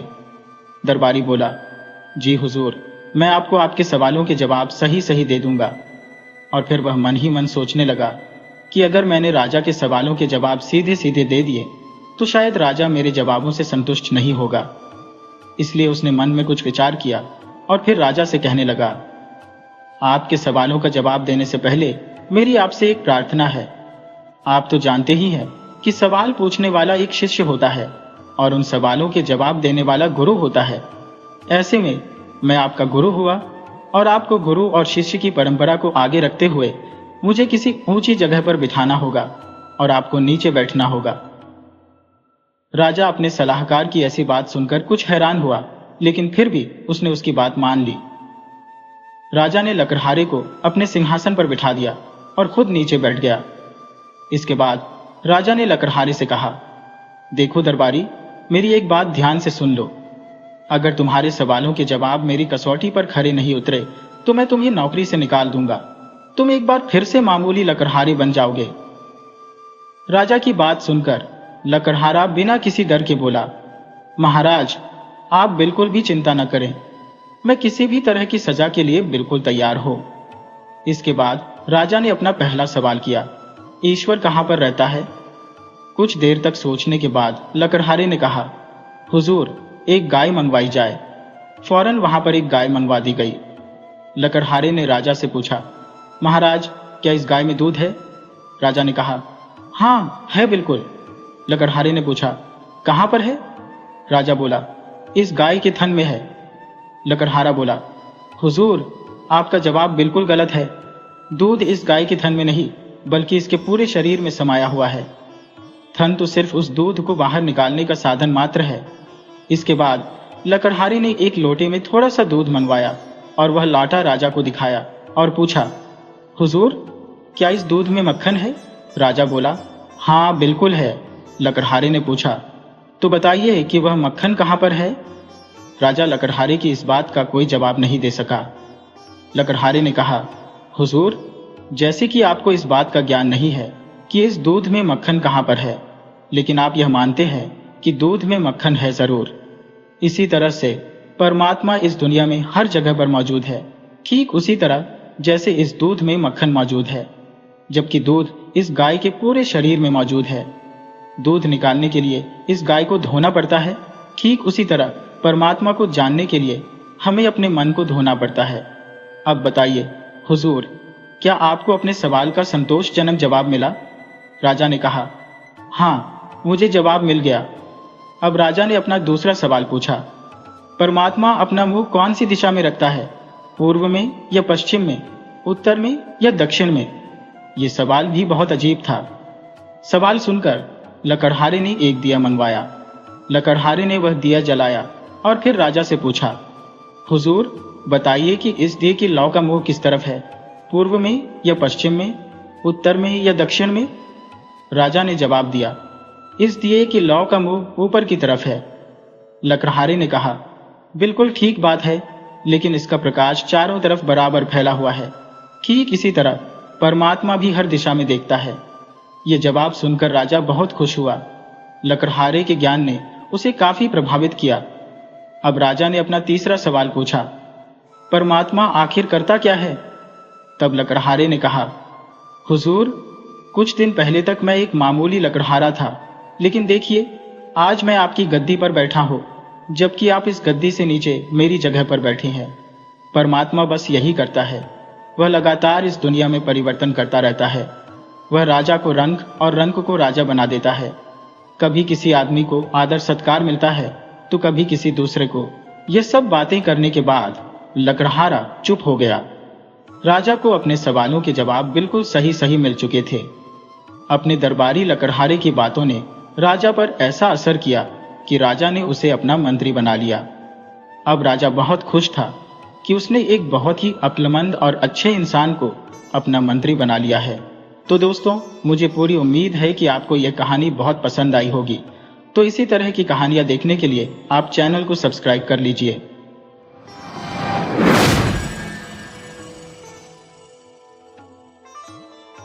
दो बहनें थी।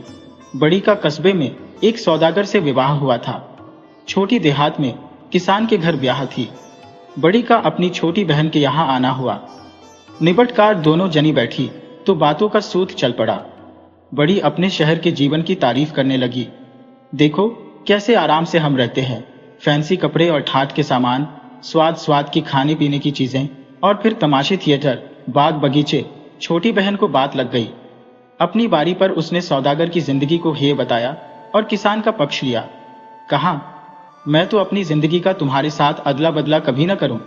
हम सीधे सादे और रूखे से रहते हैं, तो क्या चिंता फिक्र से तो छूटे हैं।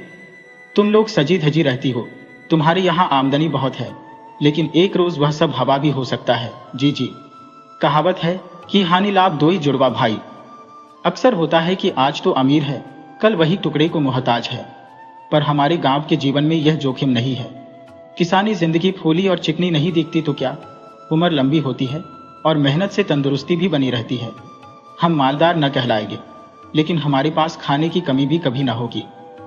बड़ी बहन ने ताने से कहा, बस बस, पेट तो बैल और कुत्ते का भी भरता है, पर वह भी कोई जिंदगी है? तुम्हें जीवन के आराम, अदब और आनंद का क्या पता है? तुम्हारा मर्द जितनी चाहे मेहनत करे, जिस हालत में तुम जीते हो उसी हालत में मरोगे। वही चारों तरफ गोबर, भूस, मिट्टी, और यही तुम्हारे बच्चों की किस्मत में बदा है। छोटी ने कहा, तो इसमें क्या हुआ? हाँ, हमारा काम चिकना चुपड़ा नहीं है, लेकिन हमें किसी के आगे झुकने की भी जरूरत नहीं है। शहर में तुम हजार लालच से घिरी रहती हो, आज नहीं तो कल की क्या खबर है। कल तुम्हारे आदमी को पाप को लोभ, जुआ, शराब और दूसरी बुराइयां फंसा सकते हैं, तब घड़ी भर में सब बर्बाद हो जाएगा। क्या ऐसी बातें अक्सर होती नहीं है? घर का मालिक दीना उसारे में पड़ा औरतों की यह बात सुन रहा था। उसने सोचा कि बात तो खरी है। बचपन से माँ धरती की सेवा में हम इतने लगे रहते हैं कि कोई व्यर्थ की बात हमारे मन में घर नहीं कर पाती है। बस है तो मुश्किल एक, वह यह कि हमारे पास जमीन काफी नहीं है। जमीन खूब हो तो मुझे किसी का परवाह न रहे, चाहे शैतान ही क्यों ना हो। वहीं कोने में शैतान दुबका बैठा था। उसने सब कुछ सुना। वह खुश था। किसान की बीवी ने गांव की बड़ाई करके अपने आदमी को डींग पर चढ़ा दिया। देखो ना, कहता था कि जमीन खूब हो तो फिर चाहे शैतान भी आ जाए तो परवाह नहीं। शैतान ने मन में कहा कि अच्छा हजरत, यही फैसला सही। मैं तुमको काफी जमीन दूंगा और देखना है कि उसी से तुम मेरे चंगुल में होते हो कि नहीं। गांव के पास ही जमींदारी की मालकिन की कोठी थी। कोई 300 एकड़ उनकी जमीन थी। उनके अपने आसामियों के साथ बड़े अच्छे संबंध रहते आए थे, लेकिन उन्होंने एक कारिंदा रखा जो पहले फौज में रहा था। उसने आकर लोगों पर जुर्माने ठोकरे शुरू कर दिए। दीना का यह हाल था कि वह बहुतेरा करता, पर कभी तो उसका बैल जमींदारी की चरी में पहुंच जाता, कभी गाय बगिया में चरती पाई जाती, और नहीं तो उनकी रखाई हुई घास में बछिया बछड़ा ही जा मुंह मारते। हर बार दीना को जुर्माना उठाना पड़ता। जुर्माना तो वह देता, पर बेमन से।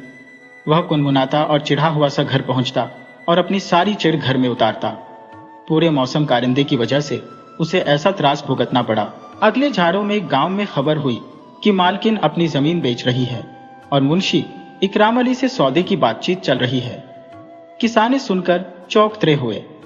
उन्होंने सोचा कि मुंशी जी की जमीन होगी तो वह जमींदार के कारिंदे से भी ज्यादा सख्ती करेंगे और जुर्माने चढ़ावेंगे, और हमारी तो गुजर बसर इसी जमीन पर है। यह सोचकर किसान मालकिन के पास गए।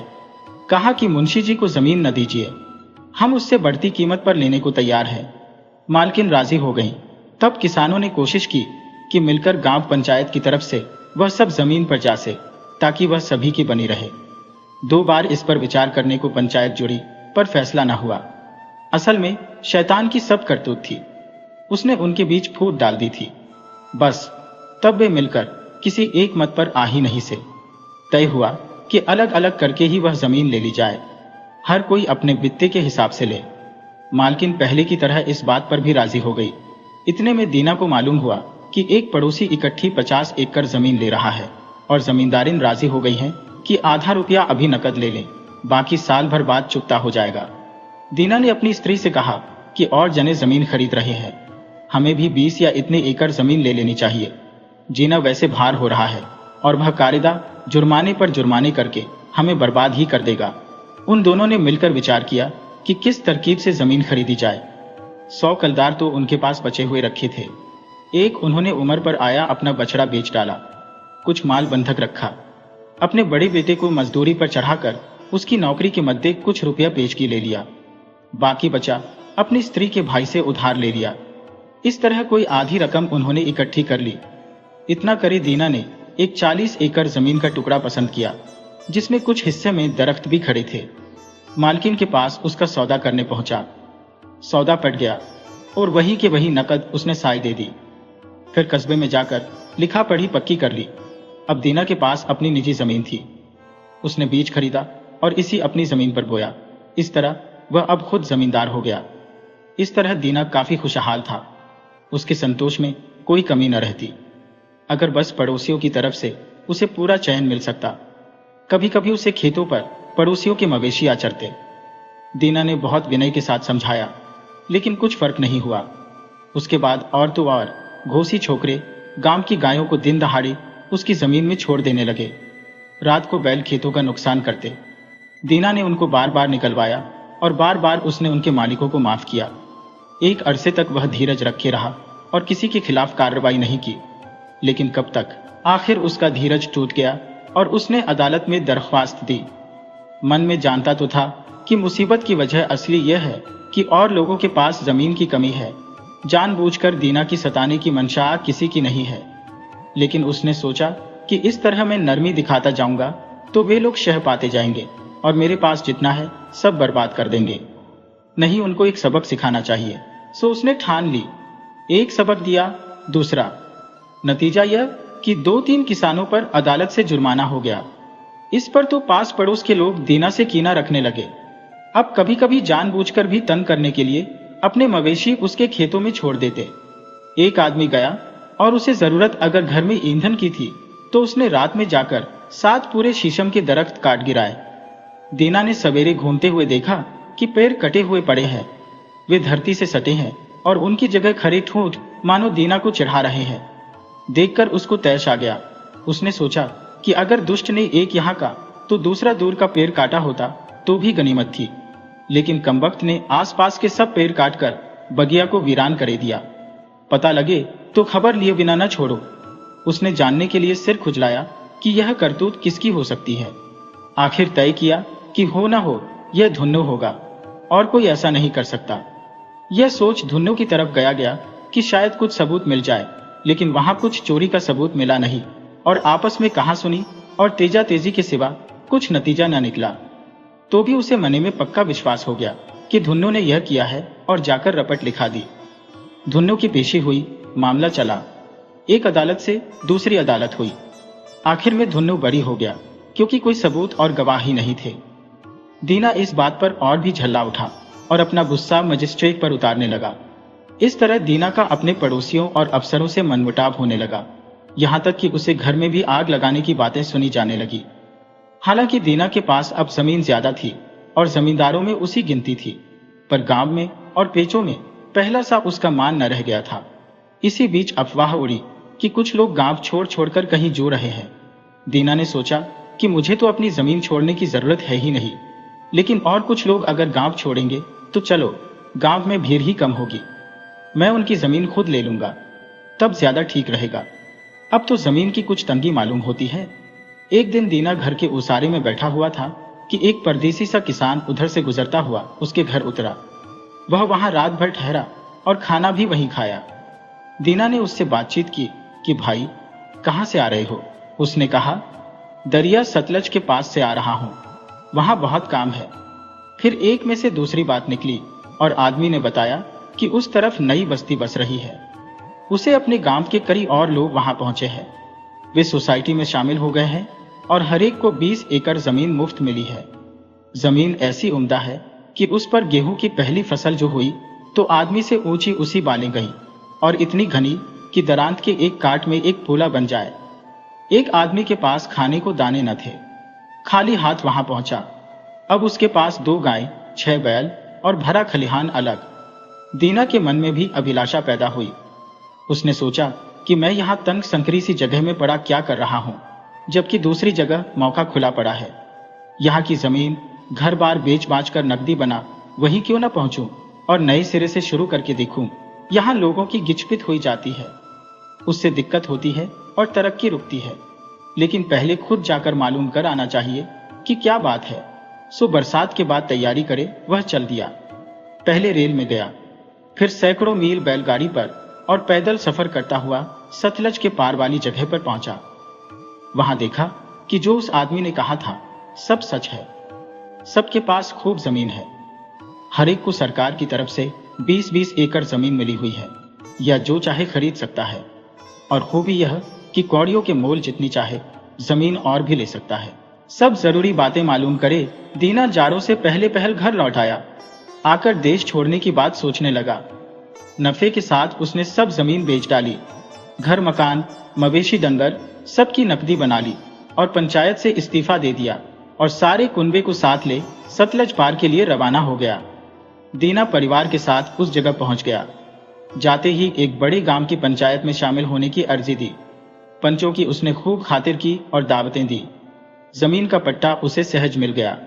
मिली जुली जमीन में से उसे और उसके बाल बच्चों के इस्तेमाल के लिए 5 हिस्से यानी 100 एकड़ जमीन उसको दे दी गई। वह सब इकट्ठी नहीं थी, कई जगह टुकड़े थे। अलावा इसके पंचायती चरागाह भी उसके लिए खुला कर दिया गया। दीना ने जरूरी इमारतें अपने लिए खड़ी की और मवेशी खरीद लिए। शामलात जमीन में से ही अब उसको इतना मिल गया था कि पहले से तिगुनी, और जमीन उपजाऊ थी। वह पहले से कई गुना खुशहाल हो गया। उस पास चराई के लिए खुला मैदान का मैदान पड़ा था और जितने चाहे वह ढोर रख सकता था। पहले तो वहां जमने और मकान वकान बनवाने का उसे रस रहा। वह अपने से खुश था और उसे गर्व मालूम होता था। पर जब वह इस खुशहाली का आदी हो गया तो उसे लगने लगा कि यहाँ भी जमीन काफी नहीं है, और होती तो अच्छा था। पहले साल उसने गेहूं बुवाया और जमीन ने अच्छी फसल दी। वह फिर गेहूं ही बोते जाना चाहता था, पर उसे लिए और पड़ती जमीन काफी न थी। जो एक बार फसल दे चुकती थी वह उसे तरफ एक साथ दोबारा गेहूं नहीं देती थी। 1 या 2 साल उससे गेहूं ले सकते थे, फिर जरूरी होता था कि धरती को आराम दिया जाए। बहुत लोग ऐसी जमीन चाहने वाले थे, लेकिन सबके लिए आती कहां से। इससे बदाबदी और खींचातानी होती थी। जो संपन्न थे वे गेहूं उगाने के लिए जमीन चाहते थे। जो गरीब थे वे अपनी जमीन से जैसे तैसे पैसा वसूल करना चाहते थे ताकि टैक्स वगैरह अदा कर सकें। दीना और गेहूं बोना चाहता था, इसलिए 1 साल के लिए किराए पर उसने और जमीन ले ली। खूब गेहूं बोया और फसल भी खूब हुई, लेकिन जमीन गांव से दूर पड़ती थी और गल्ला मीलों दूर से गाड़ी में भर भर कर लाना होता था। कुछ दिनों बाद दीना ने देखा कि कुछ बड़े बड़े लोग अलग फार्म डालकर रहते हैं और वह खूब पैसा कमा रहे हैं। उसने सोचा कि अगर मैं इकट्ठी कायमी जमीन ले लूं और वहीं घर बसाकर रहूं तो बात ही दूसरी हो जाए। इस तरह इकट्ठी और कायमी जमीन खरीदने का सवाल बार बार उसके मन में उठने लगा। 3 साल इस तरह निकल गए। दीना जमीन किराए पर लेता और गेहूं बोता। मौसम ठीक गए, काश्त अच्छी हुई और उस पास माल जमा होने लगा। वह इसी तरह संतोष से बढ़ता जा सकता था, लेकिन हर साल और लोगों से जमीन किराए पर लेने और उसके लिए कोशिश और सिरदर्दी करने के काम से वह थक गया था। जहां जमीन अच्छी होती वहीं लेने वाले दौड़ पड़ते। इससे बहुत चौकस चौकतरा और होशियार न रहा जाता तो जमीन मिलना असंभव था। यह एक परेशानी की बात थी। इस पर तीसरे साल ऐसा हुआ कि दीना ने एक महाजन के साझे में कुछ काश्तकारों से एक जमीन किराए में ली।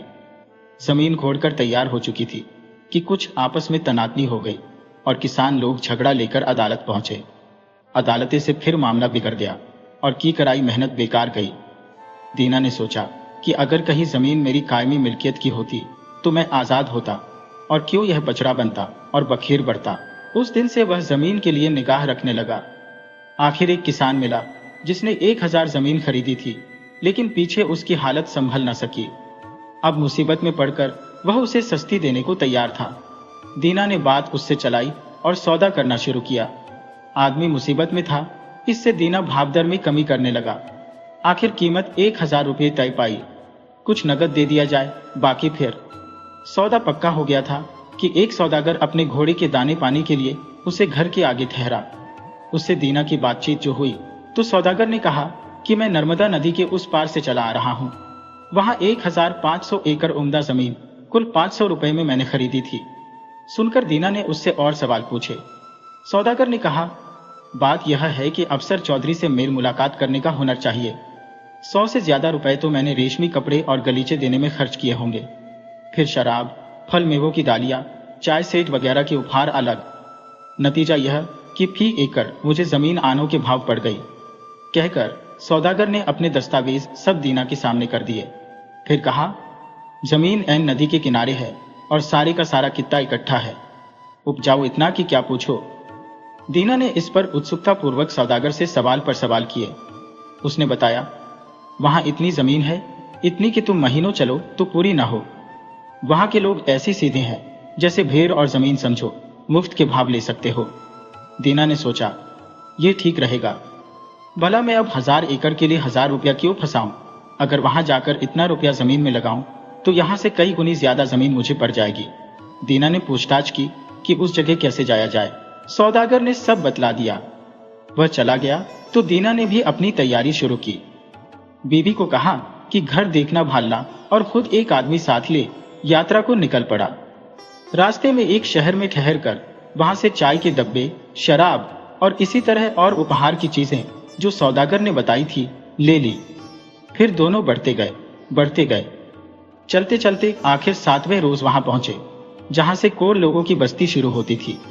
उसने देखा कि सौदागर ने जो बात बताई थी वह सही थी। दरिया के पास जमीन ही जमीन थी, सब खाली। ये लोग उससे काम न लेते थे। कपड़े या सिरकी के तंबू में रहते, शिकार करते, मवेशी पालते और ऐसे ही मौज करते थे। न रोटी बनाना जानते थे, न अनाज उगाना सीखा था। दूध का छाछ मठा बनाते, पनीर बनाते और उसी एक तरह की शराब भी तैयार कर लेते थे। ये सब काम औरतें करती। मर्द खाने पीने और फुर्सत के वक्त चैन की बंसी बजाने में रहते। वे लोग मजबूत और स्वस्थ थे और काम धाम के नाम बिना कुछ किए मग्न रहते थे। अपने से बाहर उन्हें कुछ पता न था। पढ़ना लिखना जानते नहीं थे और हिंदी तक नहीं जानते थे, पर थे भले सीधे स्वभाव के। दीना को देखते ही वे अपने तंबुओं से निकल आए और उसके चारों तरफ जमघट लगाकर खड़े हो गए। उनमें से एक दुभाषिए की मार्फत दीना ने बताया कि मैं जमीन की खातिर आया हूं। वे लोग बड़े खुश मालूम हुए। बड़ी आवभगत के साथ वे उसे अपने अच्छे सच्चे डेरे में ले गए। वहां कालीन पर बिछे गद्दे पर बिठाया और खुद नीचे चारों ओर घिसकर बैठ गए। उसे पीने को चाय दी और दारू भी। उसकी मेहमानी में बढ़ बढ़कर दावत हुई। दीना ने भी गाड़ी में से अपने पास से भेंट की चीजें निकाली और सबको थोड़ी थोड़ी चाय बांट दी। कोल लोग बड़े खुश थे। उन्होंने आपस में ये अजनबी की बाबत खूब चर्चा की। फिर दुभाषिए से कहा कि मेहमान को सब समझा दो। दुभाषिए ने कहा कि ये लोग कहना चाहते हैं कि हम आपके आने से खुश हैं। हमारे यहाँ का कायदा है कि मेहमान की खातिर जो हमसे बन सके करें। आपकी कृपा के हम कृतज्ञ हैं। बतलाइए कि हमारे पास कौन सी चीलज है जो आपको सबसे पसंद है, ताकि हम उसी से आपकी खातिर कर सकें। दीना ने जवाब दिया कि जिस चीज को देखकर मैं बहुत खुश हूं वह आपकी जमीन है। हमारे यहाँ जमीन की कमी है और वह उपजाऊ भी इतनी नहीं होती, लेकिन यहाँ उसका कोई पार नहीं है और वह जमीन उपजाऊ भी खूब है। मैंने तो अपनी आंखों से यहाँ जैसी धरती दूसरी देखी नहीं। दुभाषिए ने दीना की बात अपने लोगों को समझा दी। कुछ देर वे आपस में सलाह करते रहे। दीना समझ नहीं सकता कि वे क्या कह रहे हैं, लेकिन उसने देखा कि वे बहुत खुश मालूम होते हैं, बड़े हंस रहे हैं और जोर जोर से बोल रहे हैं। अनंतर वे चुप हुए और दीना की तरफ देखने लगे। फिर आपस में बात करने लगे। मालूम पड़ा कि जैसे उनमें कुछ दुविधा है। दीना ने पूछा कि उन लोगों में अब किस बात की अटक है। दुभाषिए ने बताया कि उनमें कुछ की राय है कि सरदार से जमीन देने के बारे में और पूछ लेना चाहिए। गैर हाजिरी में कुछ कर डालना ठीक नहीं है। दूसरों का ख्याल है कि इस बात में सरदार के लौटने की राह देखने की जरूरत नहीं है। जरा सी तो बात है। यह विवाद चल रहा था कि एक आदमी बड़ी सी बालदार टोपी पहने वहां आ पहुंचा। सब चुप होकर उसके सम्मान में खड़े हो गए। दुभाषिए ने कहा कि यही हमारे सरदार है। दीना ने फौरन अपने सामान में से एक बढ़िया लबाद निकाला और चाय का एक बड़ा डिब्बा और अन्य चीजें सरदार को भेंट की। सरदार ने भेंट स्वीकार की और अपने आसन पर आ बैठा। बैठते ही कोल लोगों ने उससे कुछ कहना शुरू किया। सरदार कुछ देर सुनता रहा, फिर उसने उन्हें चुप रहने का इशारा किया। उसे बात दीना की तरफ मुखातिब होकर हिंदुस्तानी में कहा, इन भाइयों ने जो कहा ठीक है, जितनी जमीन चाहे चुन लो, हमारे यहां उसका घाटा नहीं है। दीना ने सोचा कि मैं मनचाहे जितनी जमीन कैसे ले सकता हूं। पक्का करने के लिए दस्तावेज वगैरह भी तो चाहिए, नहीं तो जैसे आज इन्होंने कह दिया कि यह तुम्हारी है, पीछे वैसे ही उसे ले भी सकते हैं। प्रकट में उसने कहा, आपकी दया के लिए मैं कृतज्ञ हूं। आपके पास बहुत धरती है और मुझे थोड़ी सी चाहिए, लेकिन मुझे भरोसा होना चाहिए कि मेरा अपना छोटा टुकड़ा कौन सा है और यह कि वह मेरा ही है। क्या ऐसा नहीं हो सकता कि जमीन को नाप लिया जाए और उतना टुकड़ा फिर मेरे हवाले कर दिया जाए? मरना जीना ईश्वर के हाथ है और संसार में यही चक्कर चलता है। आप दयावान लोग तो मुझे यह देते हैं, पर हो सकता है कि पीछे आपकी औलाद उसी को वापस ले लेना चाहे तब। सरदार ने कहा, तुम्हारी बात ठीक है, जमीन तुम्हारे हवाले ही कर दी जाएगी। दीना ने कहा, सुना है यहाँ एक सौदागर आया था, उसको भी आपने जमीन दी थी और उस बाबत कागज पक्का कर दिया था। वैसे ही मैं चाहता हूं कि कागज पक्का हो जाए। सरदार समझ गया, बोला, हाँ जरूर, यह तो आसानी से हो सकता है। हमारे यहाँ एक मुंशी है, कस्बे में चलकर लिखा पढ़ी पक्की कर ली जाएगी और रजिस्ट्री हो जाएगी। दीना ने पूछा, कीमत की दर क्या होगी? हमारी दर तो एक ही है, एक दिन के 1000 रुपए। दीना समझा नहीं, बोला, दिन का हिसाब ये कैसा है? ये बताइए कितने एकड़? सरदार ने कहा, यह सब गिनना गिनाना हमसे नहीं होता, हम तो दिन के हिसाब से बेचते हैं। जितनी जमीन एक दिन में पैदल चलकर तुम नाप डालो वही तुम्हारी, और कीमत है ही दिन भर की 1000। दीना अचरज में पड़ गया, कहा, एक दिन में तो बहुत सी जमीन को घेरा जा सकता है। सरदार हंसा, बोला, हाँ क्यों नहीं, बस वह सब तुम्हारी, लेकिन एक शर्त है, अगर तुम उसी दिन उसी जगह ना आ गए जहां से चले थे तो कीमत जब्त समझी जाएगी। लेकिन मुझे पता कैसे चलेगा कि मैं इस जगह से चला था? क्यों, हम सब साथ चलेंगे और जहां तुम ठहरने को कहोगे ठहरे रहेंगे। उस जगह से शुरू करना और वहीं लौट आना। 7 फावड़ा ले लेना। जहां जरूरी समझा निशान लगा दिया। हर मोड़ पर एक गड्ढा किया और उस पर घास को जरा ऊंचा चिन दिया। पीछे फिर हम लोग चलेंगे और हल से इस निशान से उस निशान तक हदबंदी खींच देंगे। अब दिन भर में जितना चाहो बड़े से बड़े चक्कर तुम लगा सकते हो, पर सूरज छिपने से पहले जहां से चले थे वहां आ पहुंचना। जितनी जमीन तुम इस तरह नाप लोगे वह तुम्हारी हो जाएगी। दीना खुश हुआ। तय हुआ कि अगले सवेरे ही चलना शुरू कर दिया जाएगा। फिर कुछ गपशप हुई, खाना पीना हुआ। ऐसे ही करते कराते रात हो गई। दीना के लिए उन्होंने खूब आराम का परों का बिस्तर लगा दिया और वे लोग रात भर के लिए विदा हो गए।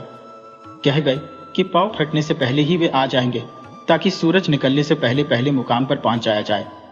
दीना अपने परों के बिस्तरे पर लेटा तो रहा, पर उसे नींद नहीं आई। रह रहकर वह जमीन के बारे में सोचने लगता था। चलकर मैं कितनी जमीन नाप डालूं कुछ ठिकाना है। एक दिन में 35 मील तो आसानी से कर ही लूंगा। दिन आजकल लंबे होते हैं और 35 मील, कितनी जमीन उसमें आ जाएगी। उसमें से घटिया वाली तो बेच दूंगा या किराए पर उठा दूंगा, लेकिन जो चुनी हुई बढ़िया होगी वहां अपना फार्म बनाऊंगा। 2 दर्जन तो बैल फिलहाल काफी होंगे, 2 आदमी भी रखने होंगे। कोई 150 एकड़ में तो काश्त करूंगा, बाकी चराई के लिए। दीना रात भर पड़ा जमीन आसमान के कुलाबे मिलाता रहा। देर रात कहीं थोड़ी नींद आई। आंख छपी होगी, किसी के बाहर से खिलखिलाकर हंसने की आवाज उसके कानों में आई। अचरज हुआ कि यह कौन हो सकता है। उठकर बाहर आकर देखा कि कोल लोगों का वह सरदार ही बाहर बैठा जोर जोर से हंस रहा है।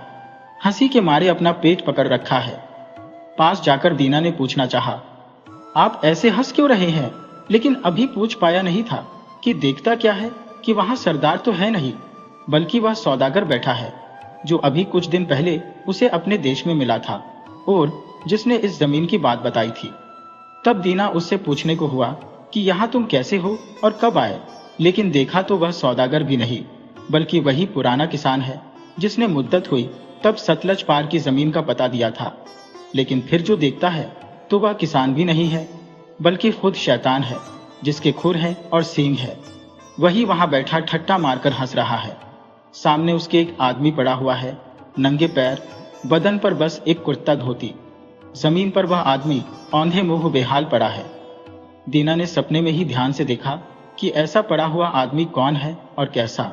देखता क्या है कि वह आदमी दूसरा कोई नहीं, खुद दीना ही है और उसकी जान निकल चुकी है। यह देखकर मारे डर के वह घबरा गया। इतने में उसी आंख खुल गई। उठकर सोचा कि सपने में आदमी जाने क्या क्या वाहियात बातें देख जाता है। यह सोचकर मुँह दरवाजे के बाहर झांककर जो देखा तो सवेरा होने वाला था। सोचा समय हो गया, उन्हें अब जगह देना चाहिए। चलने में देर ठीक नहीं। वह खड़ा हो गया और गाड़ी में सोते हुए अपने आदमी को जगाया। कहा कि गाड़ी तैयार करो। खुद को लोगों को बुलाने चल दिया। जाकर कहा, सवेरा हो गया है, जमीन नापने चल पड़ना चाहिए। कोल लोग सब उठे और इकट्ठे हुए। सरदार भी आ गए। चलने से पहले उन्होंने चाय की तैयारी की और दीना को चाय के लिए पूछा, लेकिन चाय में देर होने का ख्याल कर उसने कहा, अगर जाना है तो हमको चल देना चाहिए, वक्त बहुत हो गया। कोल तैयार हुए और सब चल पड़े, कुछ घोड़े पर, कुछ गाड़ी में। दीना नौकर के साथ अपनी छोटी बहेली में सवार था। फावड़ा उसने साथ रख लिया था। खुले मैदान में जब पहुंचे, तड़का फूट ही रहा था। पास एक ऊंची टेकरी थी, पार खुला बिछा मैदान। टेकरी पर पहुंचकर गाड़ी घोड़ों से सब उतर आए और एक जगह जमा हुए। सरदार ने फिर आगे जाने कितनी दूर तक फैले मैदान की तरफ हाथ उठाकर दीना से कहा कि देखते हो, जहां तक ये सब आंख जाती है वहां तक हम लोगों की जमीन है, उसमें जितनी तुम चाहो ले लो। दीना की आंखें चमक उठी। धरती एकदम अछूती पड़ी थी, हथेली की तरह हमवार और मुलायम, काली ऐसी कि बिनौला। और जहां कहीं जरा निचान था, वहां छाती छाती जितनी तरह तरह की हरियाली छाई थी। सरदार ने अपने सिर की रोईंदार टोपी उतारी और धरती पर रख दी। कहा, यह निशान रहा, यहां से चलो और यहां आ जाओ। जितनी जमीन चल लोगे वही तुम्हारी। दीना ने भी रुपए निकाले और टोपी पर निगत कर रख दिए। फिर उसने पहना हुआ अपना कोट उतार डाला और धोती को कस लिया। अंगूछे में रोटी रखी, आस्तीनों चढ़ाई, पानी का बंदोबस्त किया, आदमी से फावड़ा लिया और चलने को तैयार खड़ा हो गया। कुछ क्षण सोचता रह गया कि किस तरफ को चलना बेहतर होगा। सभी तरफ का लालच था। उसने तय किया कि आगे देखा जाएगा, पहले तो सामने सूरज की तरफ ही चला चलूं। एक बार पूरब की ओर मुंह करके खड़ा हो गया, अंगड़ाई लेकर बदन की सुस्ती हटाई और धरती के किनारे सूरज के मुंह चमकाने का इंतजार करने लगा। सोचने लगा कि मुझे वक्त नहीं खोना चाहिए और ठंड ठंड में रास्ता अच्छा पार हो सकता है। सूरज की पहली किरण का उनकी ओर आना था कि दीना कंधे पर फावड़ा संभाल खुले मैदान में कदम बढ़ाकर चल दिया। शुरू में वह न धीमे चला न तेज। 1001 गज चलने पर वह ठहरा। वहां एक गड्ढा किया और घास ऊंची चंदी कि आसानी से दिख सके। फिर आगे बढ़ा। उसे बदने में फुर्ती आ गई। उसने चाल तेज कर दी। कुछ देर बाद दूसरा गड्ढा खोदा। अब पीछे मुड़कर देखा। सूरज की धूप में टेकड़ी साफ दिखती थी। उस पर आदमी खड़े थे और गाड़ी के पहियों के आरे तक चमकते दिखते थे। अंदाजन 3 मील तो वह आ गया होगा। धूप में ताप आता जाता था। कुर्ते पर से बास्कट उतारकर उसने कंधे पर डाल ली और फिर चल पड़ा। अब खासी गर्मी होने लगी। उसने सूरज की तरफ देखा।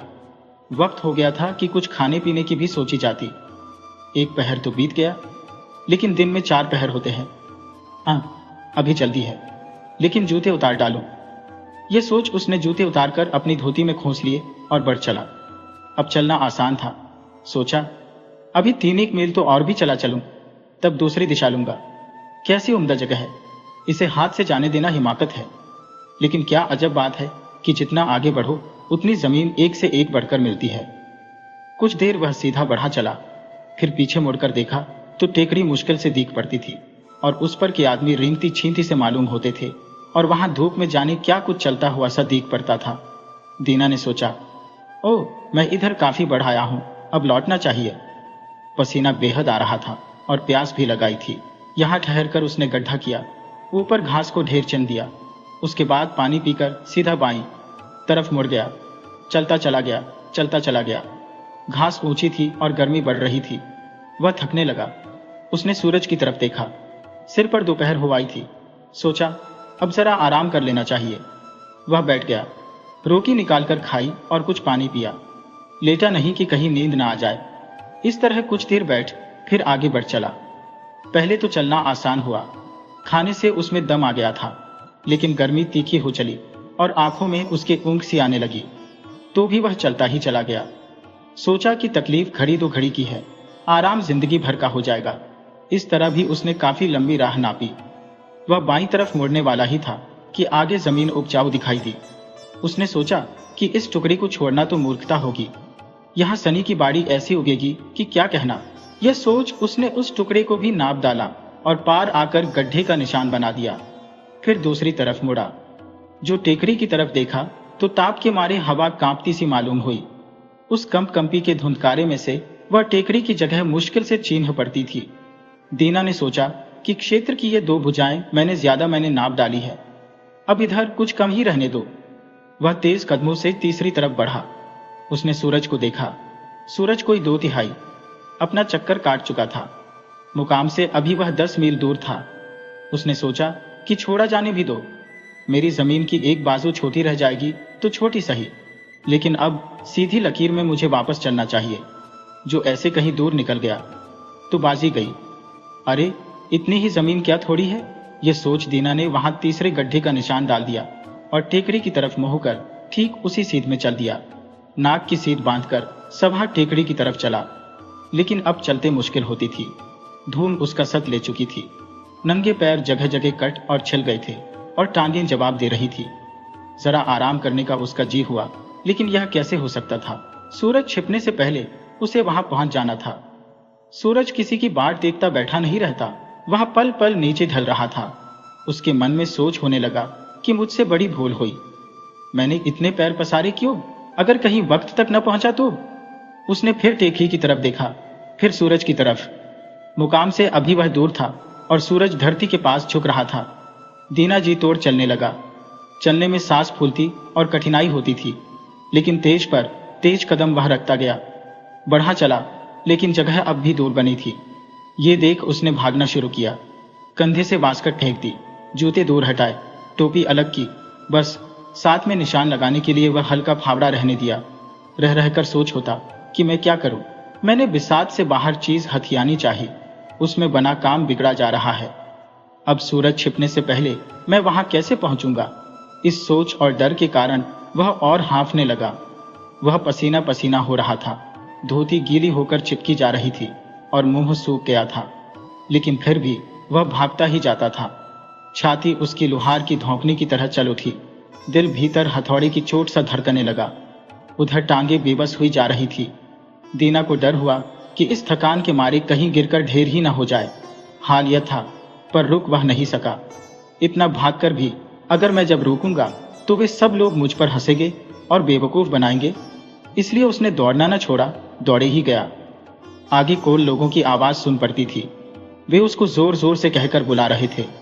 इन आवाजों पर उसका दिल और सुलग उठा। अपनी आखिरी ताकत समेट वह दौड़ा। सूरज धरती से लगा जा रहा था। तिरछी रोशनी के कारण वह खूब बड़ा और लहू सा लाल दिख रहा था। वह अब डूबा। सूरज बहुत नीचे पहुंच गया था, लेकिन दीना भी जगह के बिल्कुल किनारे आ लगा था। टेकड़ी पर हाथ हिला हिलाकर बढ़ावा देते हुए कोर लोग उसे सामने दिखाई देते थे। अब तो जमीन पर रखी वह टोपी भी दिखने लगी, जिस पर उसकी रकम भी रखी थी। वहां बैठा सरदार भी दिखाई दिया। वह पेट पकड़े हंस रहा था। दीना को सपने की याद हो आई। उसने सोचा कि हाय, जमीन तो काफी नाप डाली है, लेकिन क्या ईश्वर मुझे उसको भोगने के लिए बचने देगा? मेरी जान तो गई दिखती है।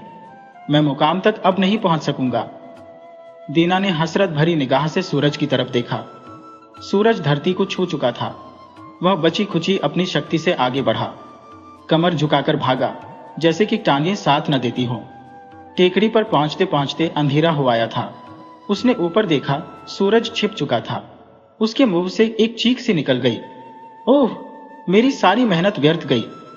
यह सोचकर वह थमने को हुआ, लेकिन उसे सुन पड़ा कि खड़े हैं और उन्हें सूरज अब भी दिख रहा होगा।